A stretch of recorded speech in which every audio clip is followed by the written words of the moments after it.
Buongiorno. Era una sera, credo, di un mese fa. Il dottor Colombani era a Focus, c'era anche Alessio Morosin e disse: io metto a disposizione Castelbrando per gli indipendentisti. E siamo qui.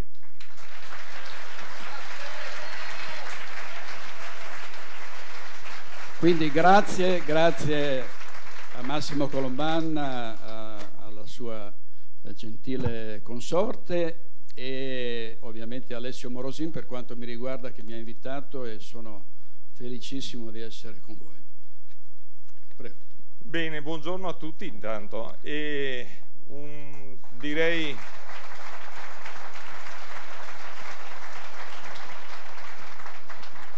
come possiamo dire, un affettuoso e caloroso abbraccio a tutti i cittadini veneti che sono qui.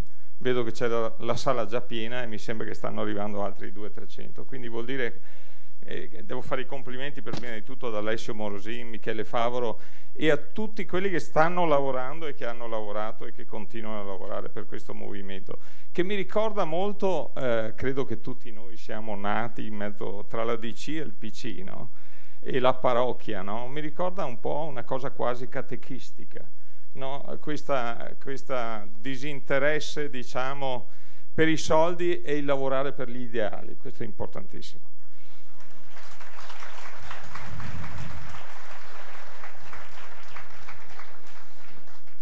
Io mi ero preparato un discorso, ma cercherò di andare a braccio perché so che ci si annoia. Il mio discorso non sarà più lungo di 5 minuti.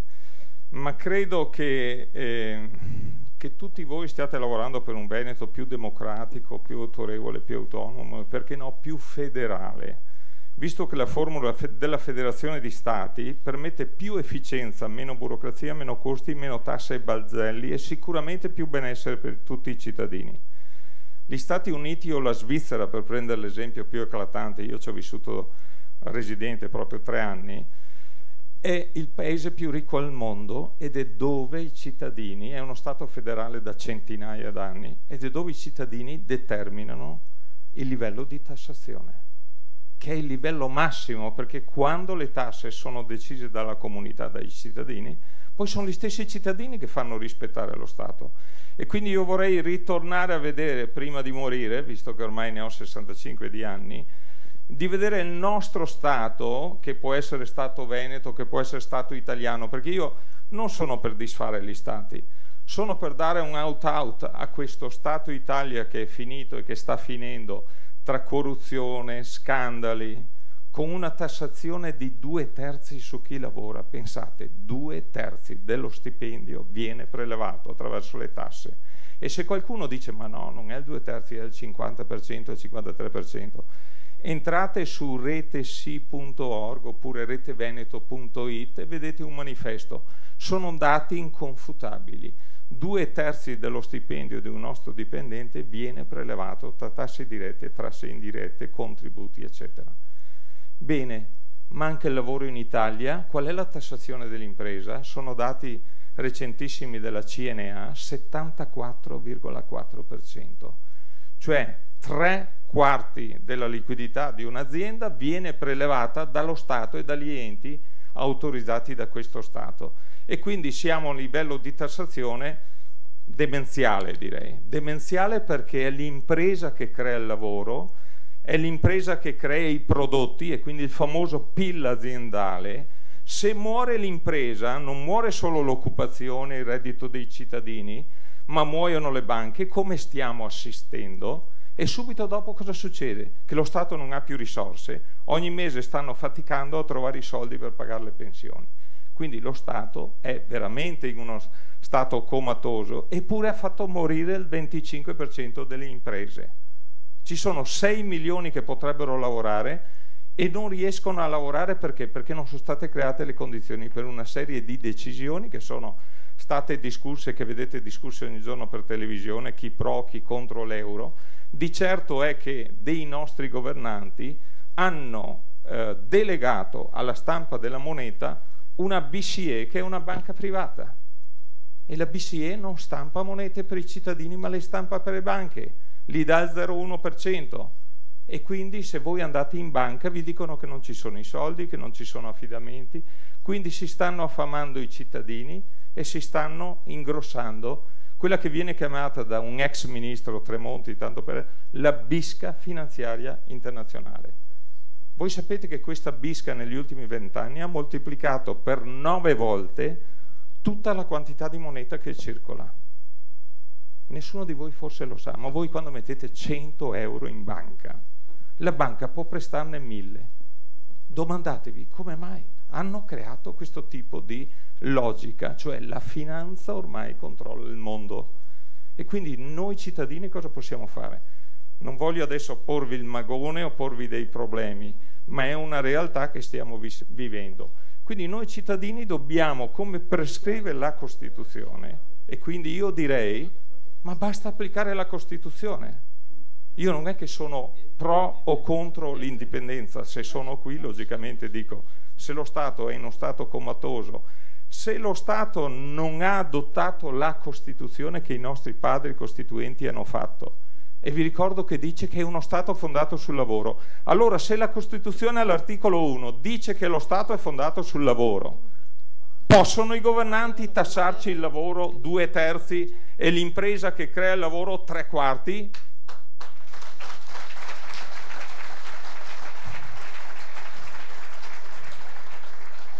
Quindi io credo che lo Stato italiano non stia adottando la Costituzione. Lo ha detto anche la Corte Costituzionale, dopo 8 anni che c'era una legge elettorale, che questa legge elettorale non è costituzionale. Quindi noi abbiamo uno Stato che è generato, che è gestito da dei parlamentari che hanno eletto anche la stessa Corte Costituzionale, la cui Corte ha detto che non sono costituzionali. E quindi l'altro principio che c'è sempre all'articolo 1 è che il potere spetta al popolo, spetta a voi. In Svizzera sono i cittadini che determinano gran parte delle leggi e la tassazione. Qui da noi invece è esattamente il contrario. Noi abbiamo una casta che non voglio neanche definire a che livello è, perché gli ultimi e recenti fatti in Veneto, ma io credo che il vaso di Pandora che stanno aprendo in Veneto sia uno dei 1000 vasi che ci sono in Italia. Fortunatamente qui abbiamo avuto, e devo dire grazie a una giustizia, a una finanza, alle forze dell'ordine che ci stanno monitorando e sicuramente ascoltando anche oggi, che ci sono quelle forze dell'ordine che non si sono assoggettate a una casta quasi assassina contro lo Stato e contro i cittadini. Dobbiamo dire grazie a questo tipo di...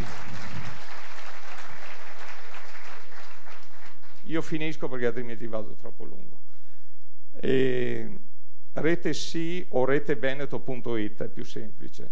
Noi abbiamo fatto un documento, 1,5 milioni di imprese ci siamo riunite, siamo sotto questa rete sì, salviamo l'Italia, sì sta per salviamo l'Italia. Per un anno circa ci hanno permesso di arrivare alle televisioni, abbiamo fatto un centinaio di manifestazioni, di interventi. Oggi ci hanno segato totalmente. Io credo che il dottor Vaccialli mi stava raccontando prima, non certo nei programmi che lui fa, che mi chiama spesso, ma che c'è quasi, noi è come avessimo la lebbra, noi se diciamo quali sono i diritti del lavoro dell'impresa, andiamo contro una casta che invece non si sa dove vuole portarci, ma lo stiamo, credo, toccando sulla pelle. Quindi grazie ancora, grazie al coraggio di Indipendenza Veneta. Io metto a disposizione Castelbrando se questa azione viene all'interno delle leggi e viene insieme. Una prima riunione è stata fatta il 21 di maggio, c'era presente Indipendenza Veneta, una seconda è programmata per il 19 di giugno, quindi fra pochi giorni. Io spero che si riesca a mettere sotto un unico gonfalone, diciamo, di San Marco tutti questi movimenti e, perché no, magari riuscire a dialogare con quelle forze politiche che sono non macchiate di corruzione o di peggio e che abbiano la volontà di lottare come noi stiamo lottando per una, diciamo, democrazia, per una voce al popolo, per l'articolo 1 della Costituzione. Grazie.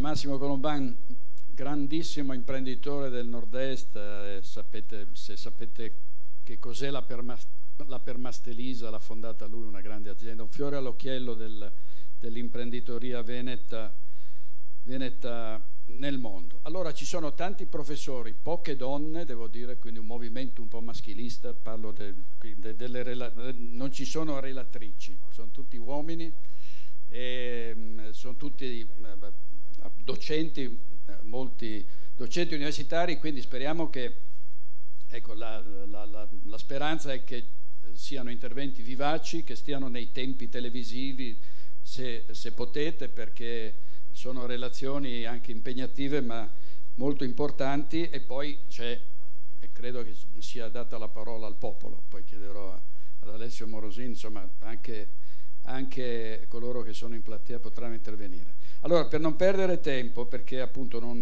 ne abbiamo molto, l'apertura è prevista di Michele Favero, primo consigliere di Indipendenza Veneta.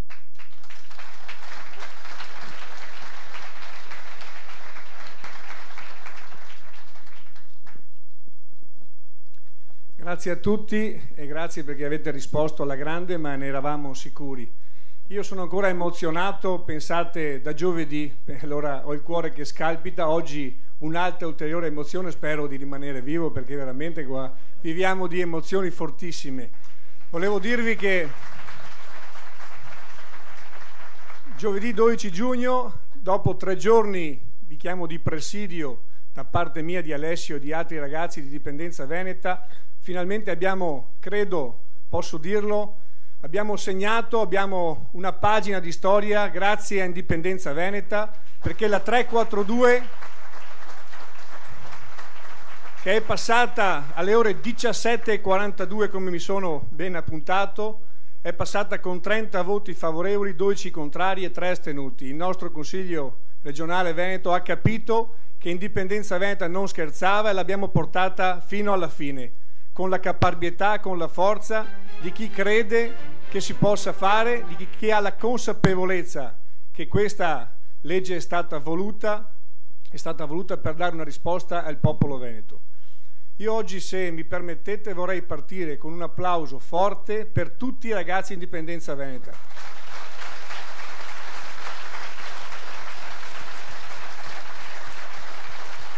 Io oggi, se sono qui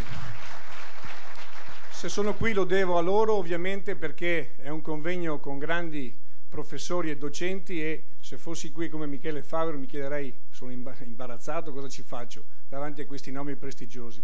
Abbiamo avuto la caparbietà di inseguire questi docenti perché hanno creduto nel modello di Indipendenza Veneta, cioè dell'unico movimento, il più grande movimento anche di indipendentista del Veneto, che segue un percorso istituzionale attraverso lo strumento dell'autodeterminazione per rincuorare subito Colomban, sicuramente con metodi legali, pacifici, non violenti, mai. Questo è nel DNA di Indipendenza Veneta.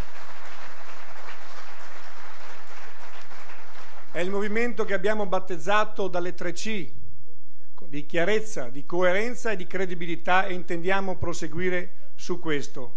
Naturalmente la via adesso è aperta, abbiamo superato una linea rossa, abbiamo superato un ostacolo che molti detrattori ci dicevano che era un sogno, che non si poteva fare, invece c'è la consapevolezza che si può fare.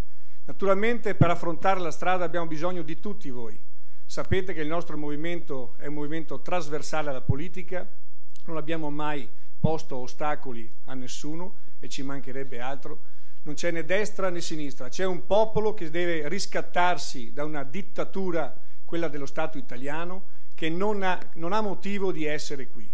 Come vorrei ricordare anche a qualche consigliere regionale, e sappiamo di che parte, che noi non vogliamo la secessione dall'Italia, vogliamo che l'Italia esca dal Veneto, una cosa completamente diversa.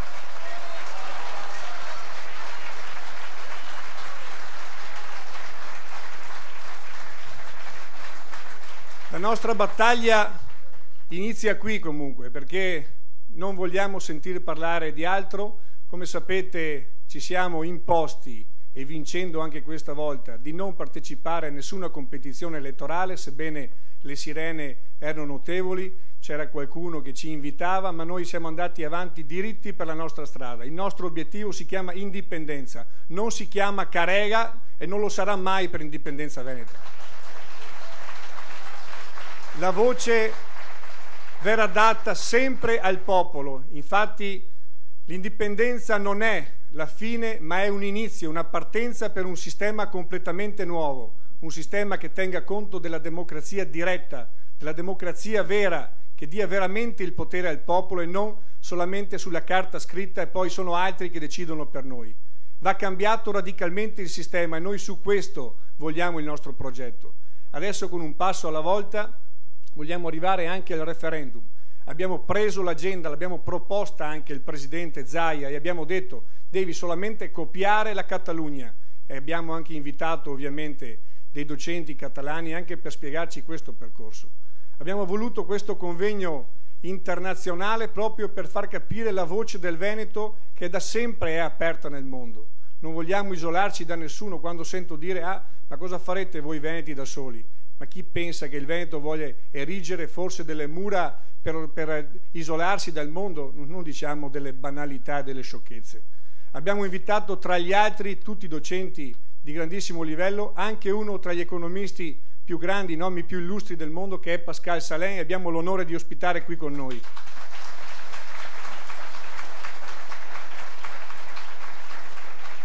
È evidente che se queste personalità sono arrivate qui, lo hanno fatto perché hanno visto che Indipendenza Veneta ha un percorso che è improntato sul solco della legalità. Mai e poi mai, ripeto, faremo azioni che non sono legali e l'indipendenza, sia ben chiaro, non è contro l'Italia, anzi servirà per ridare una speranza anche all'Italia, per rigenerarla forse, ma partiamo da qui, partiamo dalla nostra gente, perché noi siamo sicuri che andremo avanti fino alla fine per dare al popolo veneto la libertà e per riappropriarsi di una storia che è una storia millenaria, di 1100 anni, che nessuno può togliere e soprattutto nessuno può cancellare. E ci vorrà ancora del tempo, ma dobbiamo essere fieri di dire, anche da questo palco, vorrei che tutti quanti venissero qua a dire mi so Veneto, grazie.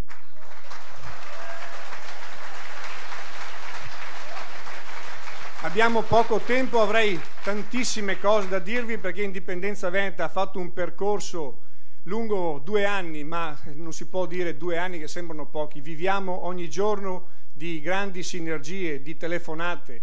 Oggi permettetemi di fare anche dei ringraziamenti particolari, anche se si fanno alla fine, però ci sono persone che hanno dedicato per questo progetto, non dico 6 mesi, ma quasi della loro vita, sacrificando anche gli affetti familiari. È sbagliato fare dei nomi, però perdonatemi, ma questa volta bisogna farli. Intanto a tutti i ragazzi di Indipendenza Veneta del quartiere del Piave e Vallata, spero di aver detto giusto, a Daria Dalla Mora, che penso che sognerà questo convegno anche per i prossimi 2 anni perché ci ha lavorato tantissimo, e Alessandra Zanella che ha curato tutto e nei minimi dettagli con cura maniacale. Ovviamente al nostro grande leader Alessio Morosin che l'ha voluto a tutti i costi e mi sembra che i risultati siano come sempre confortanti. L'energia di Alessio travolge tutti ed è contagiosa. Grazie, speriamo ovviamente su tutti voi. Grazie ancora.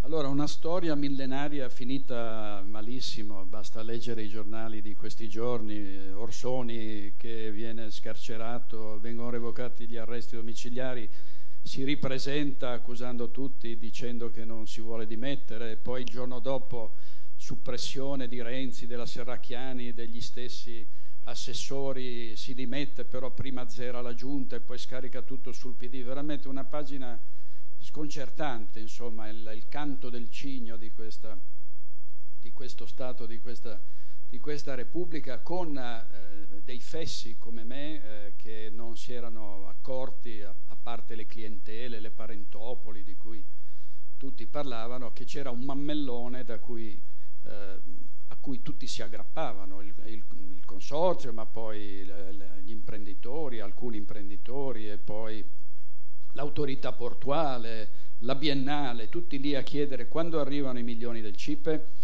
Vabbè, quindi questa storia è finita così, e quindi è il momento di chiamare qui uno storico, docente di storia moderna all'Università dell'Insubria, Paolo Luca Bernardini, con un titolo intrigante: Le indipendenze della Venezia, e quindi le cedo subito la parola. Grazie. Io ringrazio tutti voi per essere presenti, i tempi si sono accorciati, cominciamo con un pochino di ritardo. Ringrazio il dottor Massimo Colomban per l'ospitalità in questo luogo meraviglioso, un magnifico castello che evoca momenti della storia millenari e evoca anche momenti della fantasia molto belli. In realtà io avevo preparato un intervento prima dell'approvazione della 342. La storia procede sempre in maniera più rapida rispetto agli storici, soprattutto quando sono azzoppati, ma anche quando sono molto veloci gli storici stessi. Quindi devo aggiornarlo un pochino. Come ha detto il dottor Bacialli e come è presente nel programma, e naturalmente vorrei ringraziare Alessio Morosin, che è una persona che dedica corpo e anima da anni, se non decenni, alla causa dell'indipendenza, ed è una persona che veramente dà il cuore per la libertà del proprio popolo, che è la cosa più nobile che si possa aspettare da una persona. Perché le indipendenze? In tutti noi siamo concentrati sulla indipendenza al singolare. In realtà la storia del mondo, non solo la storia della Venezia, è una storia di indipendenze al plurale. Cosa significa? Significa che, e porterò un esempio, l'indipendenza è duplice. Vicino a dove insegno, io insegno all'Università dell'Insubria a Como, c'è una strada che si chiama Italia Libera. Allora mi sono domandato che cosa significa Italia Libera. Italia Libera è un'associazione antifascista nata col fascismo nel 1922 e morta col fascismo nel 1945. Quindi non basta essere sovrani all'interno degli stati del mondo, bisogna essere anche uno Stato democratico, uno Stato fondato sulla volontà del popolo ed essere libero al proprio interno, perché altrimenti non facciamo nulla dell'indipendenza di uno Stato se non si ha uno Stato democratico e libero. Quindi questo è uno dei primi aspetti perché indipendenze. Perché indipendenze? Se noi prendiamo la storia di questo territorio che tutti amiamo, che è la storia di quello che ora si chiama Veneto, che si è chiamata Regio X sotto Augusta, che si è chiamata Repubblica Serenissima per 1100 anni, il problema dell'indipendenza si poneva esattamente da questo duplice punto di vista. Da un lato essere uno Stato libero e preservare la propria identità repubblicana, e abbiamo avuto dogi che sono stati accecati, dogi che sono stati sollevati dall'incarico e così via, proprio perché cercavano di usurpare questa libertà repubblicana trasformando Venezia in una monarchia, una sorta di monarchia, soprattutto nei primi tempi della Serenissima, nel IX secolo, X secolo, XI secolo, ma anche più avanti. E poi abbiamo avuto invece la grande salvaguardia mantenuta per millenni della libertà intesa come indipendenza. Sappiamo che Venezia fece gola come Repubblica Serenissima alle grandi potenze, ci fu la Lega di Cambrai che cercò di conquistare e spartirsi la Repubblica Serenissima, ma la storia è anche molto più ampia. La storia del Veneto è la storia di un popolo che nasce forse 4.000 anni fa e che comincia la sua vicenda esattamente in questa duplicità di ricerca di indipendenza esterna e indipendenza interna. Riescono a mantenere i Veneti antichi una indipendenza esterna per un lungo periodo finché non sono costretti a federarsi con i Romani. E quando si fa così tanto parlare di federalismo nella storia italiana, in realtà l'unico momento autentico di federalismo fu proprio quello che legò i Veneti antichi con i Romani. Poi si arrivò a un interregno e poi si arrivò ai 1100 anni della Serenissima con costanti minacce interne ed esterne. Io sono genovese e sono stato tra i popoli che hanno minacciato ampiamente la libertà di Venezia finché alla fine del 300, con l'ultima grande guerra tra noi genovesi e voi veneti, noi fummo sconfitti nonostante riuscissimo a conquistare, avessimo conquistato Chioggia, l'avessimo mantenuta sotto il nostro dominio per un anno e oltre un anno. Quindi le indipendenze sono indipendenza interna e indipendenza esterna, quindi preservare la forma democratica dello Stato, quella anche prevista dalla Costituzione italiana, costantemente violata dal 48 in poi, cioè da quando entrò in vigore, e l'indipendenza esterna, ovvero la sovranità, il mantenere la propria sovranità. E queste sono le due indipendenze principali. Nel corso della storia, poi, alla dipendenza spesso si arriva attraverso un'operazione attiva o attraverso un'operazione o attraverso un'accettazione passiva degli eventi. Credo che questo sia un momento di grande riflessione. Noi abbiamo avuto nella storia indipendenze conquistate attivamente.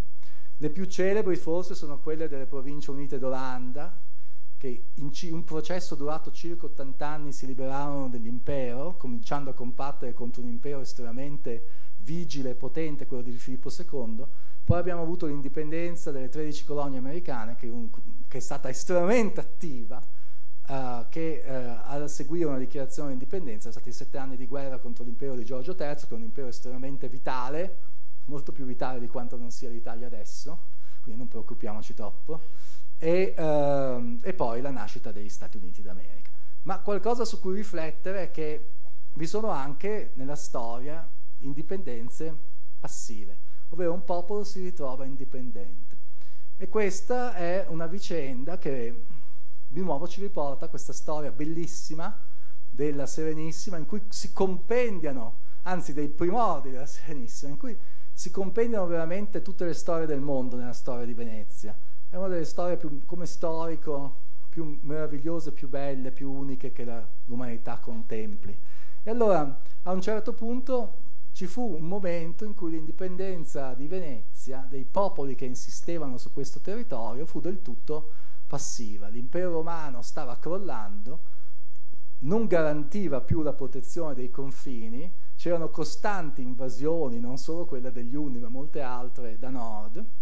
Allora il popolo si è trovato privo di un impero, ma non solo naturalmente i Veneti, con la caduta dell'impero romano si sono trovati privi di impero infinite popolazioni, privi di una sovranità centrale, di un dominio centrale, e da questo abbandono di queste popolazioni è nata Venezia. Si sono trasferiti dalla terraferma a Venezia, che non era un territorio, la laguna, attenzione, completamente abbandonato. Io ammiro moltissimo l'opera di un anziano archeologo di Venezia, Ernesto Canal, che ha dimostrato, lavorando tutta una vita fuori dai circuiti accademici, come sul territorio dell'attuale laguna di Venezia insistessero ville venete, addirittura dei paleoveneti che avevano la cultura della villa, e addirittura romane, e poi per ragioni climatiche, il clima gioca un ruolo importantissimo nella storia, per ragioni climatiche hanno dovuto abbandonare la laguna per tornarci proprio per ragioni urgenti,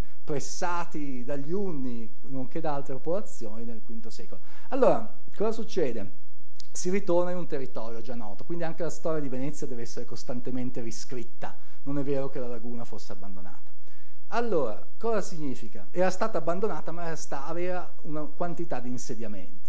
Quindi cosa significa? Significa che quando ci si trova di fronte alla scelta tra un'indipendenza passiva e un'indipendenza attiva, è sempre meglio fare come stiamo facendo noi, essere diciamo attivi nel creare l'indipendenza, perché quando ci si trova privi di un governo centrale ci può essere un momento di sbandamento.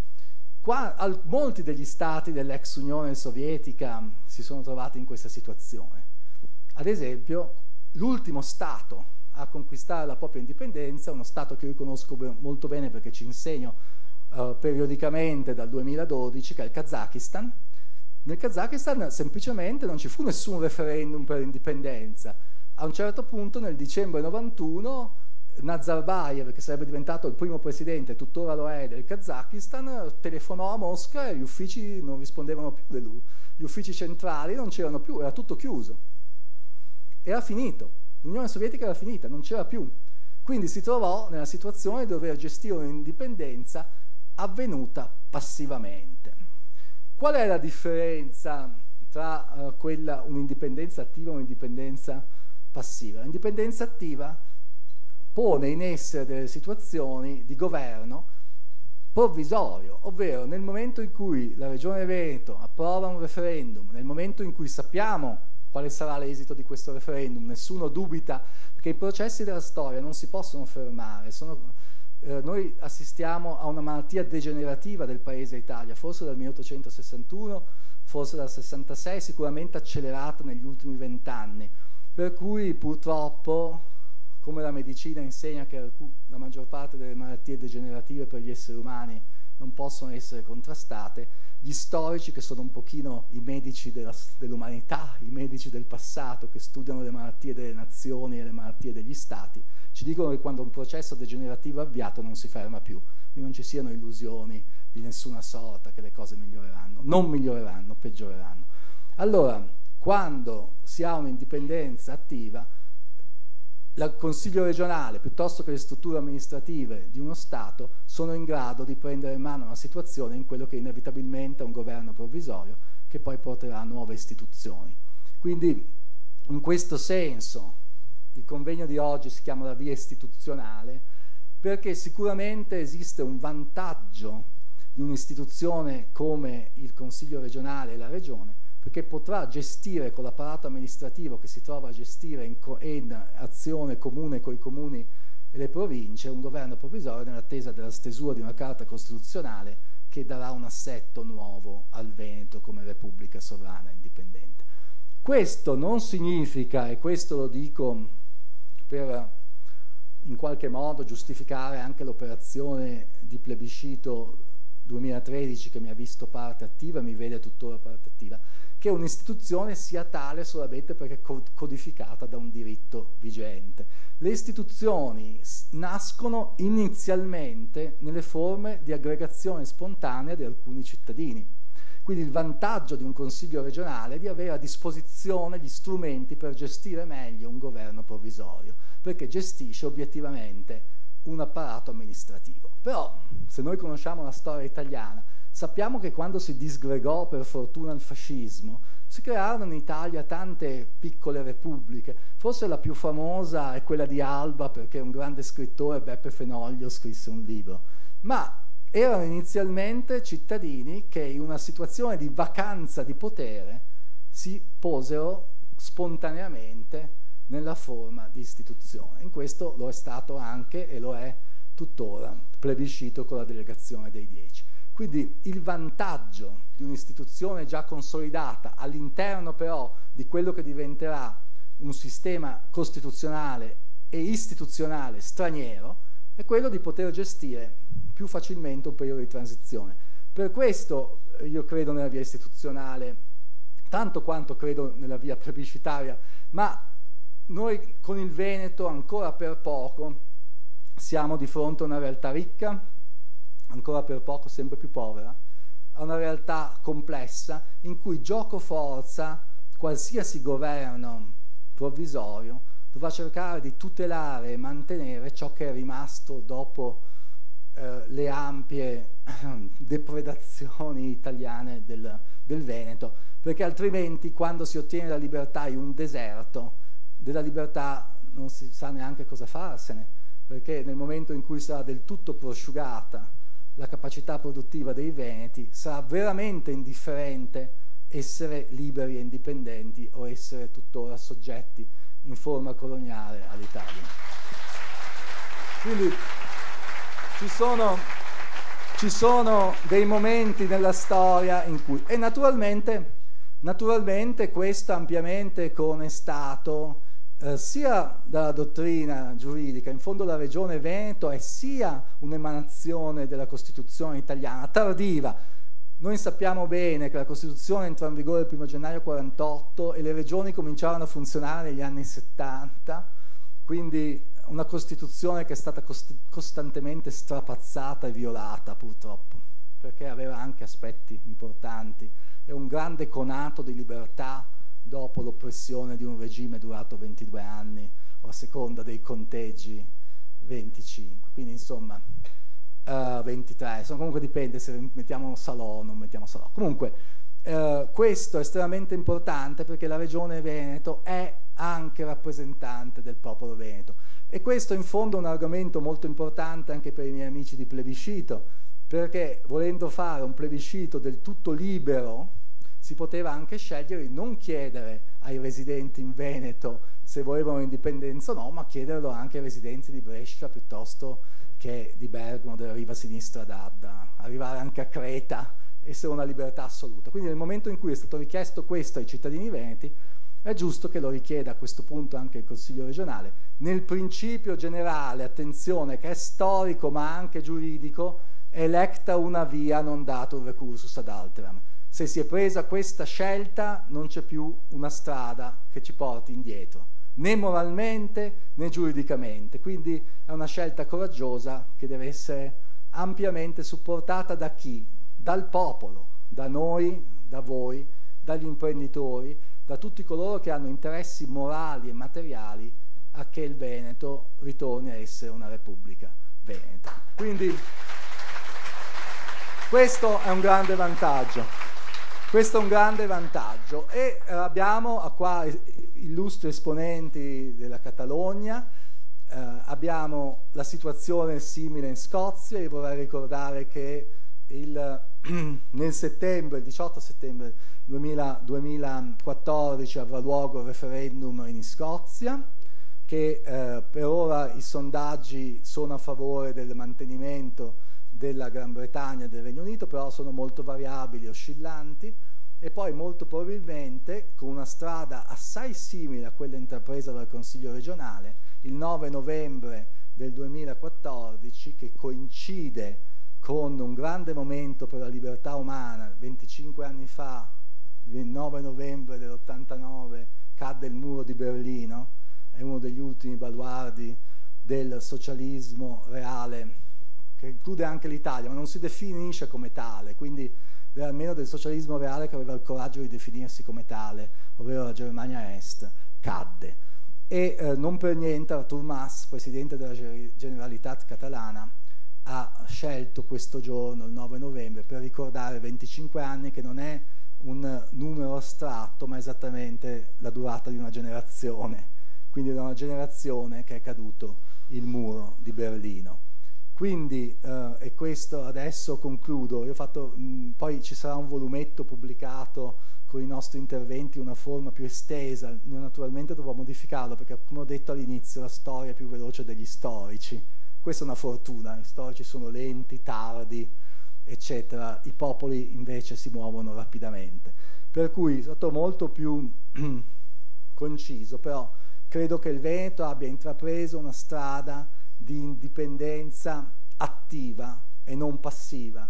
D'altra parte è caratteristica del popolo veneto di essere un popolo che costruisce, che fa, e questo da sempre.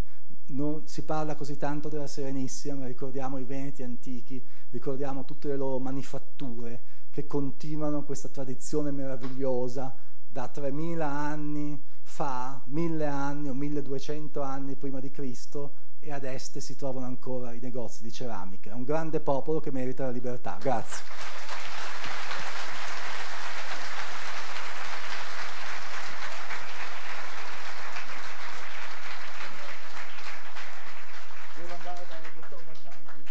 Grazie professore. Noi mettiamo sempre in evidenza in televisione il contrasto che c'è tra un grande popolo, un grande sistema economico che adesso è su un binario morto, e quanto lo Stato ha fatto per distruggerlo con la burocrazia, la pressione fiscale. Quindi, se non altro, quando si dice aiutiamo le imprese, ma se mantengono la pressione al 70% e oltre, poi abbiamo il record degli imprenditori che si suicidano. Questo è un altro tasto che tocchiamo spesso e che non bisogna e che non bisogna dimenticare. Come? A nome di Indipendenza Veneto, scusa. noi offriamo un omaggio ai relatori oggi. Vi ringraziamo per l'impegno, per il sostegno.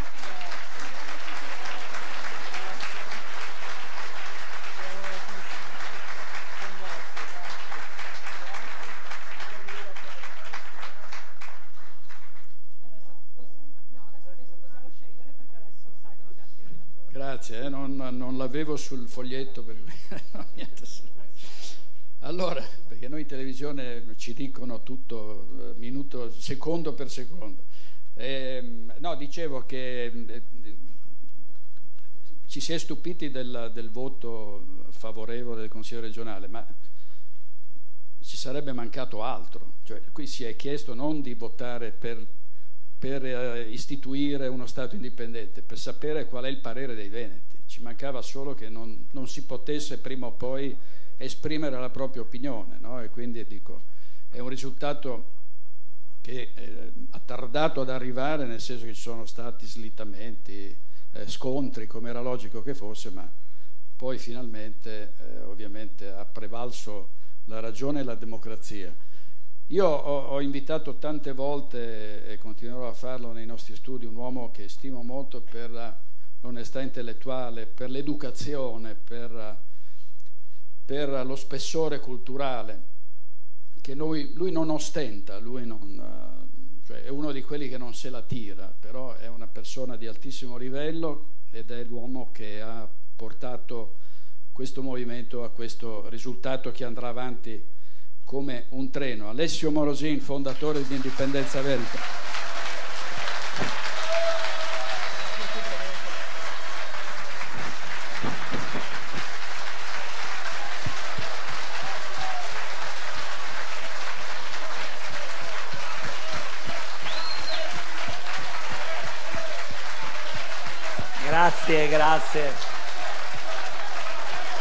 Grazie, basta, mi emozionate e mi imbarazzate. Non lo merito perché non è roba mia, è roba di tutti noi. Buongiorno intanto, buongiorno a tutti, buongiorno a coloro che ci seguono anche via streaming dalle varie radio che sono collegate, e ovviamente un saluto sincero di cuore, un ringraziamento alle autorità che sono presenti, che ci onorano la loro presenza, dall'onorevole Bizzotto, europarlamentare neoeletta, che ha sposato l'indipendenza e che si merita un applauso, agli europarlamentari che hanno contribuito come Sernagiotto ed altri, Borrelli di 5 Stelle, a tutti coloro che, anche se non condividono l'idea dell'indipendenza, hanno condiviso l'idea della democrazia, che è la scelta di far votare i veneti. Grazie a tutti.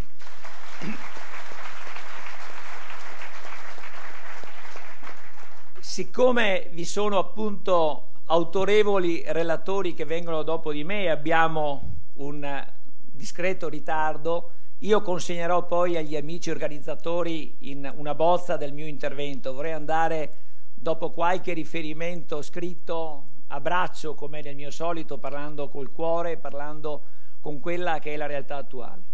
Ma introduciamo la questione sulla quale appunto si concentra il mio intervento stamattina.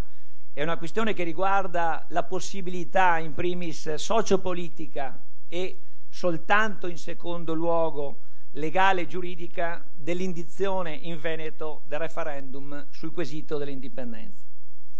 I profili da esplorare sono sicuramente di grande importanza, anche difficili e complessi per molte ragioni. Però, come sapete, ogni teoria, ogni posizione che vede teorie e posizioni contrapposte merita rispetto, merita la massima attenzione. E nello spazio di questa attenzione che ci vogliamo ricavare, noi auspichiamo di poter trovare attenzione crescente sul percorso per via istituzionale che abbiamo delineato. Che cos'è sinteticamente l'autodeterminazione?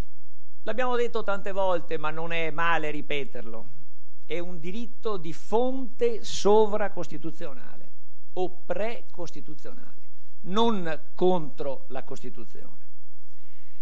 Nel caso nostro noi parliamo dei diritti di un popolo, i diritti del popolo veneto, che sono diritti di una nazione, che nessuno può permettersi di negare, che abbia una sua storia e anzi viene riconosciuta come una delle più importanti, non voglio dire la più importante, ma sicuramente una delle più importanti nazioni storiche d'Europa. Noi quindi, come popolo veneto, siamo titolari di diritti che si qualificano sia per la loro indiscutibile natura originaria, la causa prima, direbbe un filosofo, sia per la loro forza costituente, la ratio essendi, direbbe sempre un filosofo.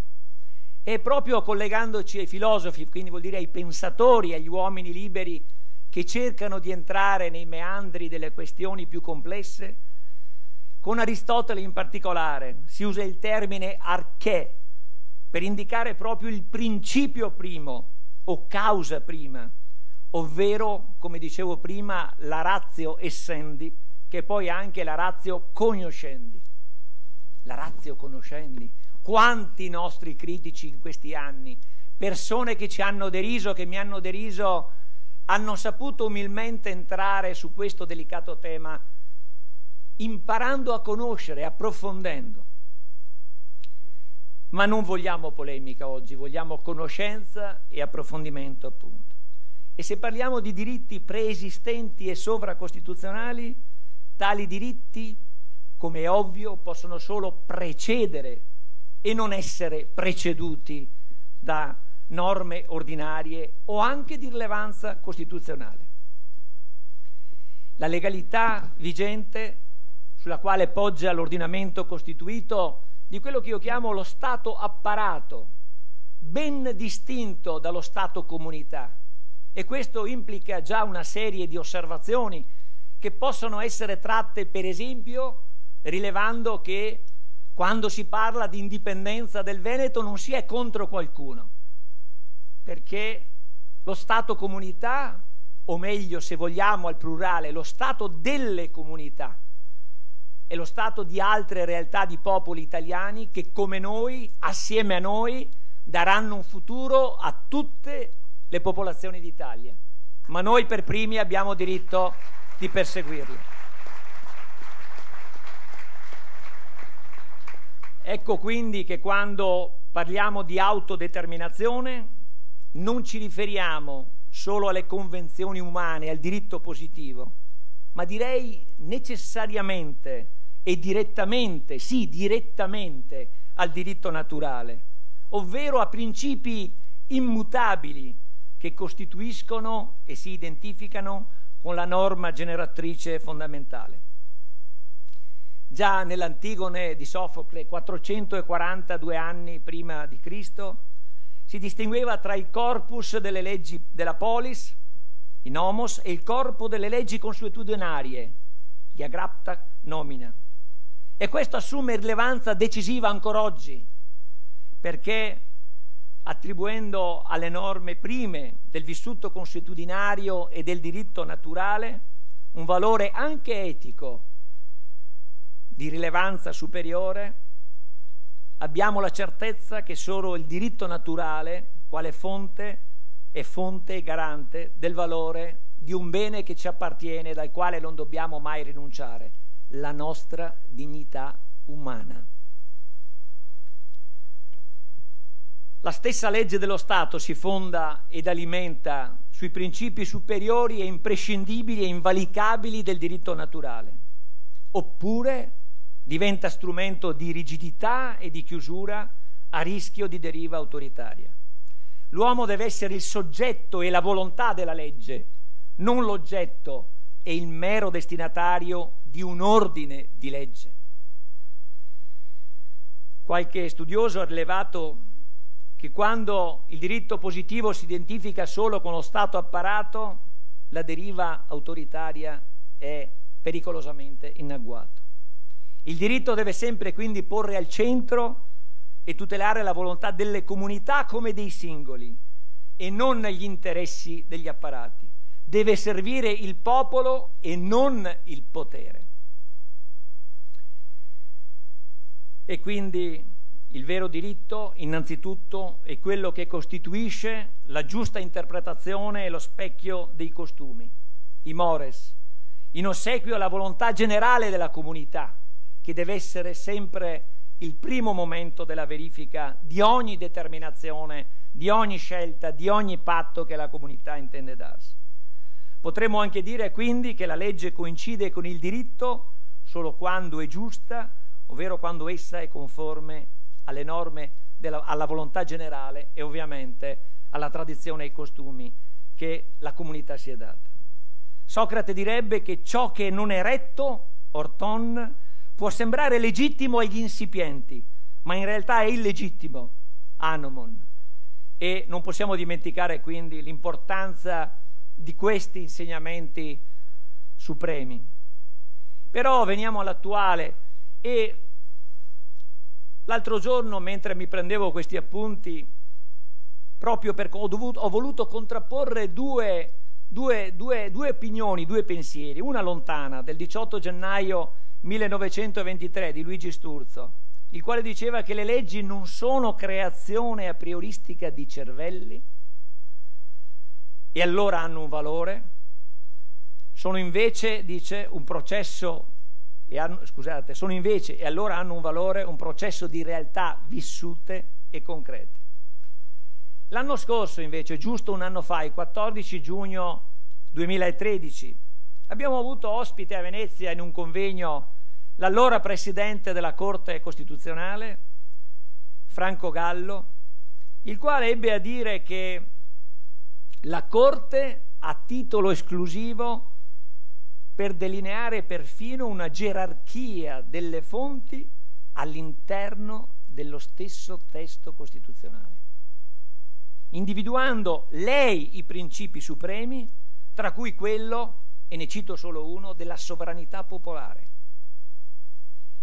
Questo illustre giurista ha quindi sentenziato testualmente che in assenza di elementi normativi che stabiliscono quali sono i principi supremi, la loro determinazione è rimessa alla Corte stessa e non nemmeno, aggiungo io, al legislatore ordinario, atteso che, e queste sono ancora testuali parole, il potere di revisione della Carta è un potere derivato e in quanto tale sarebbe un potere costituito senza potere costituente, come a dire, e traduco volgarmente, che nemmeno il Parlamento all'unanimità potrebbe modificare la Carta Costituzionale perché quei principi che ispirano, che fondano la Costituzione, che fondano il patto sociale, potrebbero essere interpretati solo dalla Corte medesima.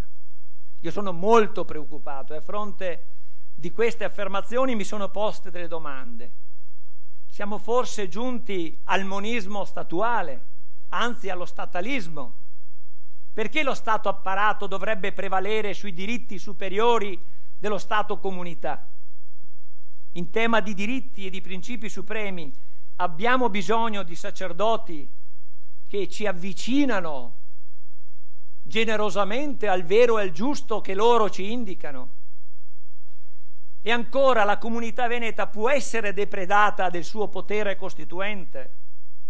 E ancora, perché dovremmo adattarci ad essere sudditi italiani in forza di una magna carta captivitatis?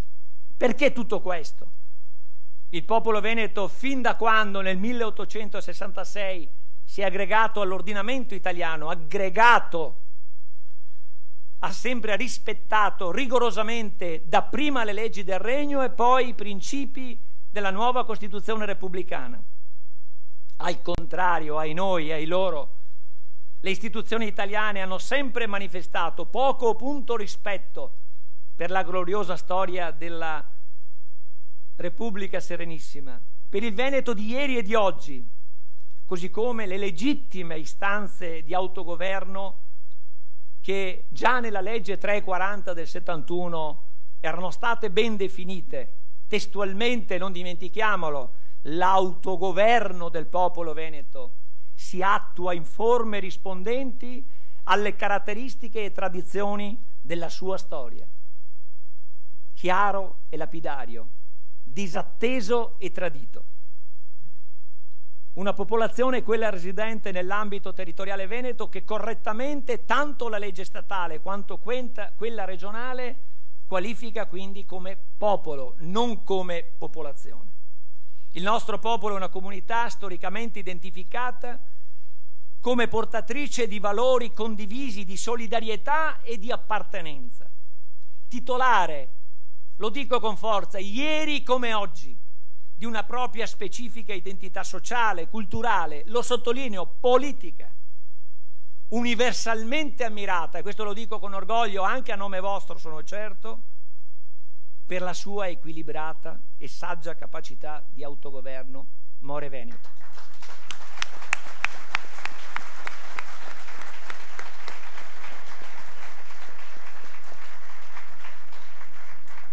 Questa nostra comunità nazionale veneta, che tanto, troppo forse ha dato all'Italia, allo Stato apparato italiano, preciso, non può essere silenziata da un neocentralismo predatore, irresponsabile, egoista, omologante, baro con la sua stessa legalità, estraneo al confronto, incapace soprattutto di rispettare il principio costituzionale della cosiddetta leale collaborazione.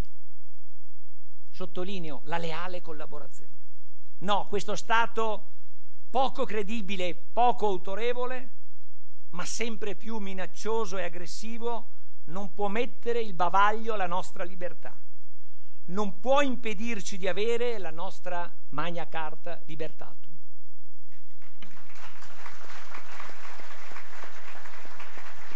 E quindi cerco di accorciare come ho promesso. Io credo che dovremmo essere forti della nostra convinzione e delle basi sulle quali abbiamo costruito il nostro progetto. Il progetto che porta all'indipendenza utilizzando lo strumento di diritto, lo strumento dell'autodeterminazione, e quindi per via istituzionale, perché quella, ne siamo convinti, fortemente convinti, orgogliosamente convinti, che sia l'unica strada percorribile. Quante volte l'ho detto che noi possiamo battere questo Stato solo utilizzando quella legalità interna e internazionale che lui costantemente viola, disattende, calpesta. E quindi lo chiameremo a confronto su quel principio costituzionale della leale collaborazione, al quale aggiungiamo anche un altro elemento che le esperienze internazionali ci hanno offerto in questi anni: le regole della cosiddetta democrazia procedurale, un altro campo dal quale non si può sfuggire al confronto. La democrazia procedurale. Da dove nasce questa idea, che è un'idea che si sta esplorando dagli studiosi recentemente?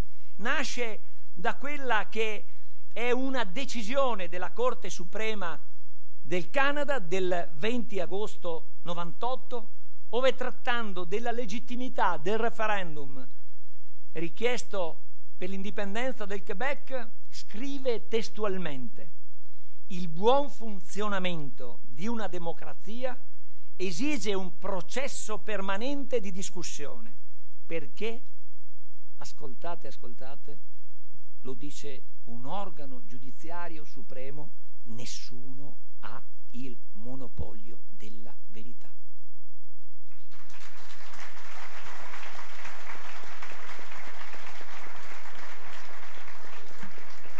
E allora, in breve, sto sforando, direttore, fermami, perché sono pericoloso, dicono, non me ne accorgo. Allora, che cos'è il referendum sull'indipendenza? Perché si può e si deve fare? Riassumendolo, perché è un atto giustificato dalla storia delle storiche istituzioni della Repubblica, e poi ne sentiremo di cose interessanti. Perché è un atto fondamentale, un atto politico fondamentale in sé, decisivo, garantito dal consenso dei cittadini se viene portato avanti per via istituzionale e sul solco, ripeto, della legittimità internazionale. perché noi ci muoviamo in esercizio del nostro potere costituente. Se l'abbiamo esercitato quando questo potere non c'erano ancora le norme di diritto positivo, ma solo il diritto naturale, perché se l'abbiamo esercitato nell'ottobre del 1866 non potremmo esercitarlo oggi, che abbiamo, oltre alle norme del diritto naturale, anche le norme del diritto positivo internazionale, norme dei trattati. E vi risparmio il resto, abbandono gli appunti per collegare alla realtà di questi giorni, perché non posso non fare una battuta che si è vissuta in Consiglio regionale. L'abbiamo strappata con la nostra credibilità quella legge. Io credo che, pur riconoscendo l'onestà intellettuale di quasi tutti coloro che sono intervenuti nel dibattito, tanto a favore quanto contro, quella legge è passata perché si è capito che dietro a quella volontà di dare democrazia ai veneti c'era una squadra, c'era un popolo, c'era un largo consenso. E lo dico oggi perché l'ho sentito appena accennato nel dibattito dell'Aula.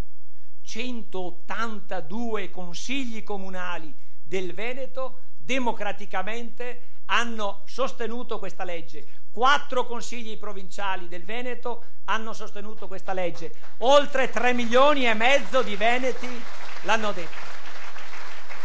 E per chi ancora oggi guffa sulla possibilità di realizzare, noi diciamo: state tranquilli, non si liquida con una risata questo passaggio. Abbiamo superato la linea rossa invalicabile, l'abbiamo superata democraticamente, l'abbiamo superata con il consenso, la supereremo anche nelle ulteriori fasi, che sono quelle della esecuzione della legge, che deve portarci al voto quanto prima. Saremo ancora più determinati, saremo ancora più convinti. Io credo che tutti insieme, sempre in modo democratico, in modo pacifico, con il consenso dei veneti, raggiungeremo in tempi brevissimi quell'obiettivo che sembrava irraggiungibile, ma che io sento nel cuore, vedo nell'orizzonte e so che condividete: l'indipendenza del Veneto. Grazie.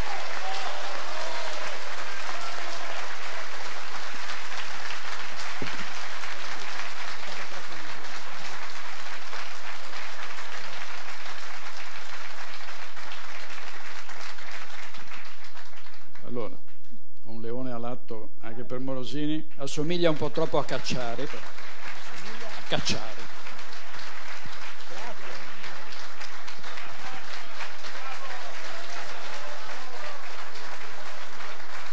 Vai qua.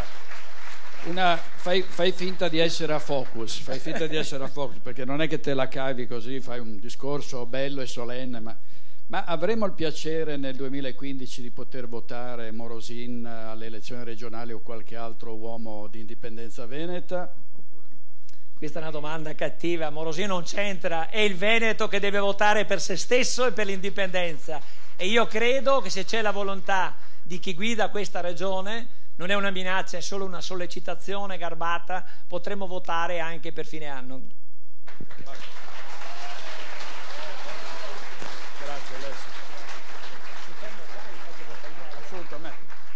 Allora, con Alessio Morosin qui sul palco, adesso continuiamo a parlare ovviamente dei temi che sono in programma. L'autodeterminazione del Veneto, ne ha parlato Morosin. Come si inquadra storicamente e politicamente una dichiarazione unilaterale di indipendenza? Luigi Marco Bassani, professore associato di storia della dottrina politica all'Università di Milano. Prego, professore.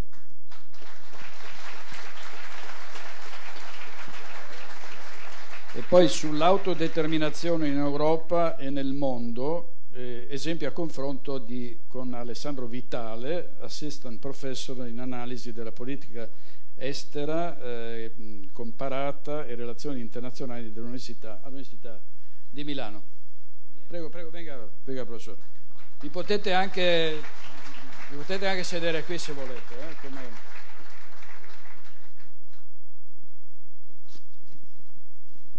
Ecco, io veramente cercherò di fare una relazione breve, sui 20 minuti, non di più, e non accademica, perché mi sono veramente accorto che Alessio è più bravo di me in tutto, quindi mi batterebbe sicuramente anche se facesse il professore, l'avvocato e il leader di un movimento politico, qualunque cosa. Quindi cercherò semplicemente di inquadrare quelli che sono due errori concettuali di grandissimo momento all'interno del dibattito sul problema generale della secessione, e che rendono gran parte delle discussioni veramente di scarso rilievo. Io ho analizzato e analizzo da anni, come Alessandro sa bene, perché fui colui il quale propose a Gianfranco Miglio di tradurre, e poi tradussi naturalmente, Secessione di Buchanan all'inizio degli anni 90.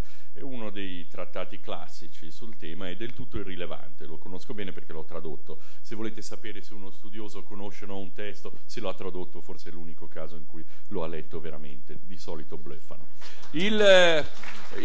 Quindi diciamo che conosco abbastanza tutta la letteratura intorno alla secessione, e vi invito, dal punto di vista politico, dal punto di vista degli studi, dal punto di vista costituzionale, ci vuole chiarezza e pulizia terminologica. Se vogliamo l'indipendenza non vogliamo l'autonomia, se vogliamo la devoluzione non vogliamo il federalismo, se vogliamo il regionalismo spinto siamo volgari, perché chiaramente questa è l'idea. Allora, direi l'errore degli errori, quindi diciamo pulizia concettuale a tutti i livelli, e soprattutto da parte di chi per professione studia. L'errore degli errori è confondere la secessione con le rivolte che vi sono state nel corso del tempo all'interno di una serie di territori. Quindi dimenticare la modernità dello Stato, parlare di secessione all'interno dell'impero romano, parlare di secessione nell'antica Grecia. Ecco, no, il tentativo di abbandonare la Lega ateniese non ha proprio nulla a che vedere con il tema della secessione. È soltanto entrando nell'età moderna che incominciamo a incontrare i contorni classici di questo tema, che intuitivamente è un fenomeno che intuitivamente conosciamo, e parliamo proprio di secessione. Qual è il secondo errore? Direi questo è il primo errore ed è gravissimo, e mi soffermerò ancora un attimo su questo subito dopo. Ma il secondo errore è un errore che direi è l'ingenuità dei filosofi politici, cioè è il credere che un misto di diritto internazionale più ragionamenti classici intorno alla filosofia politica di carattere spesso normativo siano la ricetta adatta per afferrare i problemi posti dalla secessione contemporanea. Molti commentatori che ricoprono anche delle posizioni gloriose all'interno dei quartieri più prestigiosi della cultura occidentale utilizzano all'interno dei loro discorsi: ma potremmo inserire nel diritto internazionale un seppur limitato diritto a secedere? Punto interrogativo. E poi proseguono come se alla fine del loro articolo arrivassero gli applausi dell'intero mondo, dimenticandosi che gli attori del diritto internazionale non sono i professori neanche ad Harvard, neanche coloro che insegnano a Yale, ma gli attori del diritto internazionale sono gli stati esistenti, e accetteranno solo e esclusivamente le questioni di fatto, mai delle questioni morali. Cioè ci troviamo di fronte a quella che è un'ingenuità senza fine dei filosofi morali. Quindi i due errori fondamentali sono non avere capito che la secessione avviene di fronte a uno Stato moderno. La questione sembra ovvia, ma non sarà mai abbastanza chiara. Ricordo l'inizio di questo famoso libro che tradussi, dice: Platone, la filosofia si è occupata troppo poco della secessione. Platone, cosa doveva dire Platone sulla secessione? Non esisteva lo Stato moderno, era impossibile che se ne occupasse. Quindi la modernità dello Stato, per quanto indietro possa essere collocata, è comunque una cosa che si struttura intorno al 4-500. E lo Stato si fonda proprio su un'implicita negazione del diritto di tutte le comunità al proprio interno a costituirsi come Stato. Cioè cosa fa lo Stato? nega a qualunque comunità che sia sotto di sé di potersi costituire come un altrettale, direbbe Hegel. E quello che in realtà fa lo Stato è un negare alle comunità al di sotto e negarlo alle comunità al di sopra. Noi sappiamo bene che i nostri governi sono alle prese con un globalismo giuridico sempre più esasperato, ma state tranquilli che non costituiranno mai una repubblica mondiale, perché hanno il terrore che si crei qualcosa di simile a loro al di sopra e bloccano tutto ciò che può costituirsi al di sotto.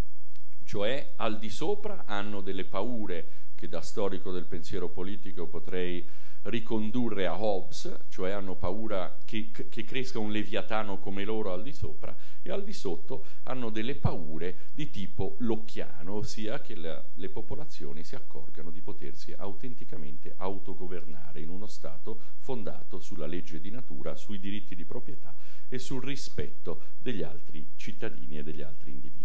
Quindi il paradosso vero è che la secessione è una risposta di carattere statuale moderno alla statualità moderna. E quindi il primo grandissimo errore è comparare una storia lontana. La secessione non è un fenomeno antico e non va confuso con delle ribellioni. Cioè, il punto è che più lo Stato assomiglia a quella mostruosità che è stata costruita intorno alla dottrina della sovranità da Baudin a Hobbes in poi, e più crea degli autentici contraccolpi logici che portano ad attacchi secessionisti di tipo indipendentista in generale. Cioè la secessione è il vero contraccolpo della sovranità, è causata proprio da discussioni secolari intorno al problema della sovranità. Io a lezione ai miei studenti cerco almeno di fare capire che la sovranità non esiste, esistono le discussioni sulla sovranità che hanno fondato un modo di pensare alla politica, ma nessuno l'ha mai vista, anzi dico che se qualcuno l'ha vista prima o poi me la dovrebbe indicare, perché è totalmente impossibile. Poi c'era naturalmente, ho avuto una polemica una volta con un professore il quale era convinto invece all'esistenza della sovranità e me la indicava: ma cosa stai dicendo? La sovranità esisteva anche 5.000 anni in Cina. Io gli ho risposto molto volgarmente, dissi sì, nella dinastia dei minchia, perché era del tutto evidentemente una follia credere che la sovranità esista in natura al di fuori invece di quello che ha costruito l'Europa intorno alle discussioni proprio sulla sovranità. Cioè, quindi più lo Stato si avvicina alla mostruosità immaginata dai teorici dello Stato, più ne abbiamo paura e più reagiamo. In che modo? Volendo creare dei confini e degli argini alle invasioni dello Stato stesso, cioè riproponendo un modello di ordine che in fondo è anche di natura statuale. Questo ce lo spiega bene la scuola della public choice, che dice che gli stati sono tollerabili quando lasciano un po' evadere, lasciano un po' portare i soldi all'estero.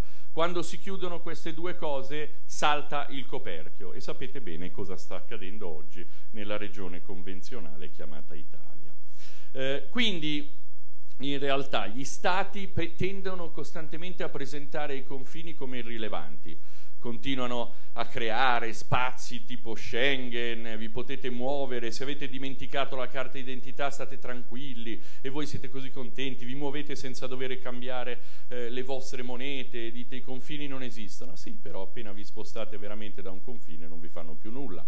I vostri beni, le vostre vite, il vostro sacro onore è comunque collegato a una prigione di natura confinaria.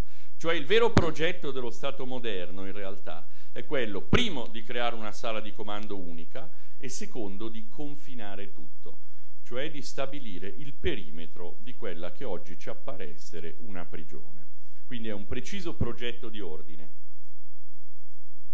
All'interno vi è un ordine del tutto chiaro, però, e qui all'interno di questo ordine si può tassare a piacimento e confinare tutto, cittadini, beni, però fuori non può essere preso nulla. Se riuscite a portare fuori qualcosa, loro continueranno a richiamare i soldi che spero abbiate in Svizzera, però se voi ve ne andate in Svizzera non possono fare più nulla, spendeteveli là, andatevene via, perché l'ossessione naturalmente è che voi abbiate tanta voglia di rimanere qua da regalare tutti i vostri beni al governo e allo Stato italiano. E il problema chiaro è che tutti hanno compreso dal punto di vista economico che mentre lo Stato è fallito, purtroppo gran parte dei cittadini italiani, e non soltanto i veneti e i lombardi, sono ancora piuttosto ricchi, per cui saranno spremuti fino all'inverosimile, esistendo circa 2.200 miliardi di debiti e 3.600 miliardi di debito del pensionistico, quindi è circa 3 o 4 volte il PIL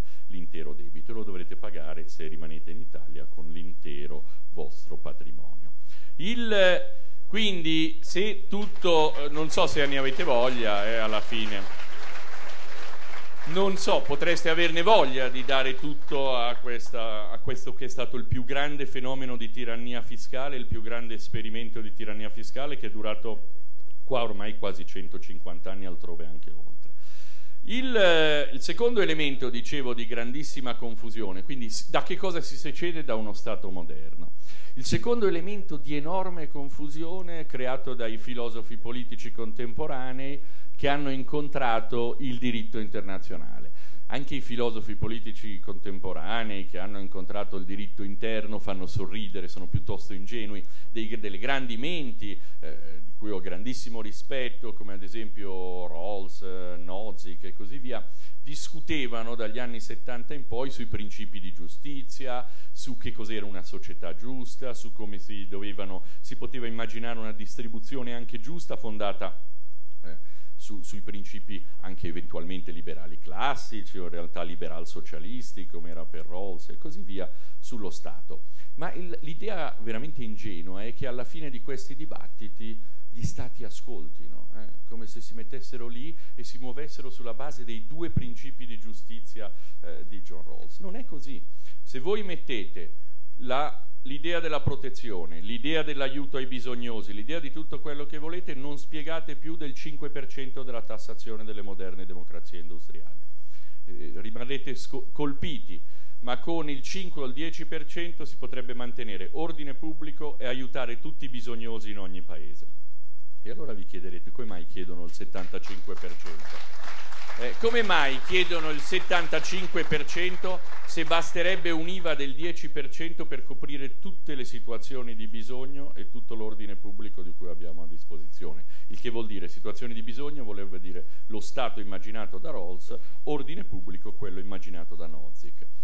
Perché in realtà primo devono riprodurre se stessi, ovviamente la classe al potere, ma in realtà gran parte della tassazione si copre col ciclo vitale. Cioè copre il ciclo vitale, il fatto che fino a 25 anni ormai gli individui non lavorano, in Italia fino a 35, e dai 65 in poi non lavoreranno e camperanno ancora molto, in Italia dai 60. Ecco, quindi lo spazio, l'arco lavorativo degli individui è basso. Non esiste un filosofo politico che abbia mai detto che un'assicurazione privata non può garantire la copertura del ciclo vitale. Cioè attraverso i compiti dello Stato, questo compito che però giustifica il 60% dell'intera tassazione non è mai stato in qualche modo non è mai stato riconosciuto né a Harvard né a Yale. Cioè il mondo va da se stesso, non ha bisogno del fatto che i 2 principi di giustizia di Rawls siano formulati, non si cercano accordi per intersezioni fra i filosofi o fra gli individui, e anche allo stesso modo il mondo internazionale non si preoccupa delle elaborazioni dei filosofi. Gli attori sono gli stati e non i professori. Quindi dal punto di vista filosofico ci possono essere delle cose interessanti. Il diritto di secessione viene costruito sulla base di una sorta di intuizione morale, quella stessa intuizione che ci guida nel riconoscimento dell'altro, di una sfera altrui, che fa sì che non ci avviciniamo troppo a lui. Tante volte quando uno si avvicina troppo poi si arretra, soprattutto se non ci siamo lavati bene i denti, no? E quindi che cerchiamo di mantenere almeno una distanza, riconosciamo la sfera dell'altro che è la sfera della sua inviolabilità fisica, e quindi saremmo pronti, almeno secondo alcune filosofie, a utilizzare questa intuizione morale per riconoscere delle comunità. È solo che i filosofi politici non le riconoscono tutte, non riconoscono tutte le comunità che si sentono tali.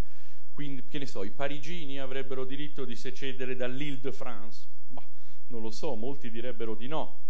la popolazione all'interno del raccordo anulare potrebbe fuoriuscire dall'Italia, magari naturalmente sarebbe molto bello, però è inimmaginabile la secessione del centro dal centro, tanto per cominciare. Invece allora no, la Scozia, la Catalogna, il Veneto eventualmente, la Cecenia, il Kosovo, ma non la Lucania, la Puglia, la Baviera, cioè si riconoscono una serie di, all'interno di queste si riconoscono dei diritti di carattere eventualmente anche storiche, il che vuol dire che la filosofia politica crea comunità di serie A o di serie B, per non parlare di quelle giustificazioni che sono fondate sui torti passati, sul fatto che si debbano ricostruire dei torti passati che presentano una serie di complessità enormi anche dal punto di vista filosofico. Il principio di cosiddetta effettività è senza dubbio il più ridicolo che esista, perché si dice che la comunità che vuole secedere deve costruire a viable state, cioè uno stato in qualche modo efficace ed efficiente,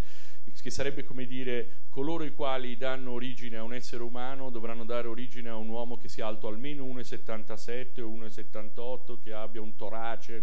Gli uomini e le donne vengono fuori in tutte le forme, in tutte le misure, quindi non si sa, allo stesso modo siamo alla farsa, gli stati anche in Europa abbiamo Lussemburgo, Andorra, Francia e Germania, quindi gigantismo e nanismo fra gli stati, ce ne sono di tutti i colori. Il Veneto ha 5 milioni di abitanti e continuano a dire non potrà mai essere uno stato, cosa che nessuno ha mai detto ai finlandesi che non arrivano a 5 milioni. Nessuno ha mai detto a un finlandese non puoi essere un finlandese, non puoi essere Finlandia. Nessuno ci hanno provato, ma hanno tentato naturalmente di invaderla militarmente. Non esiste veramente nessun criterio valido. Ecco, come accadono ce le ho 5 minuti ancora?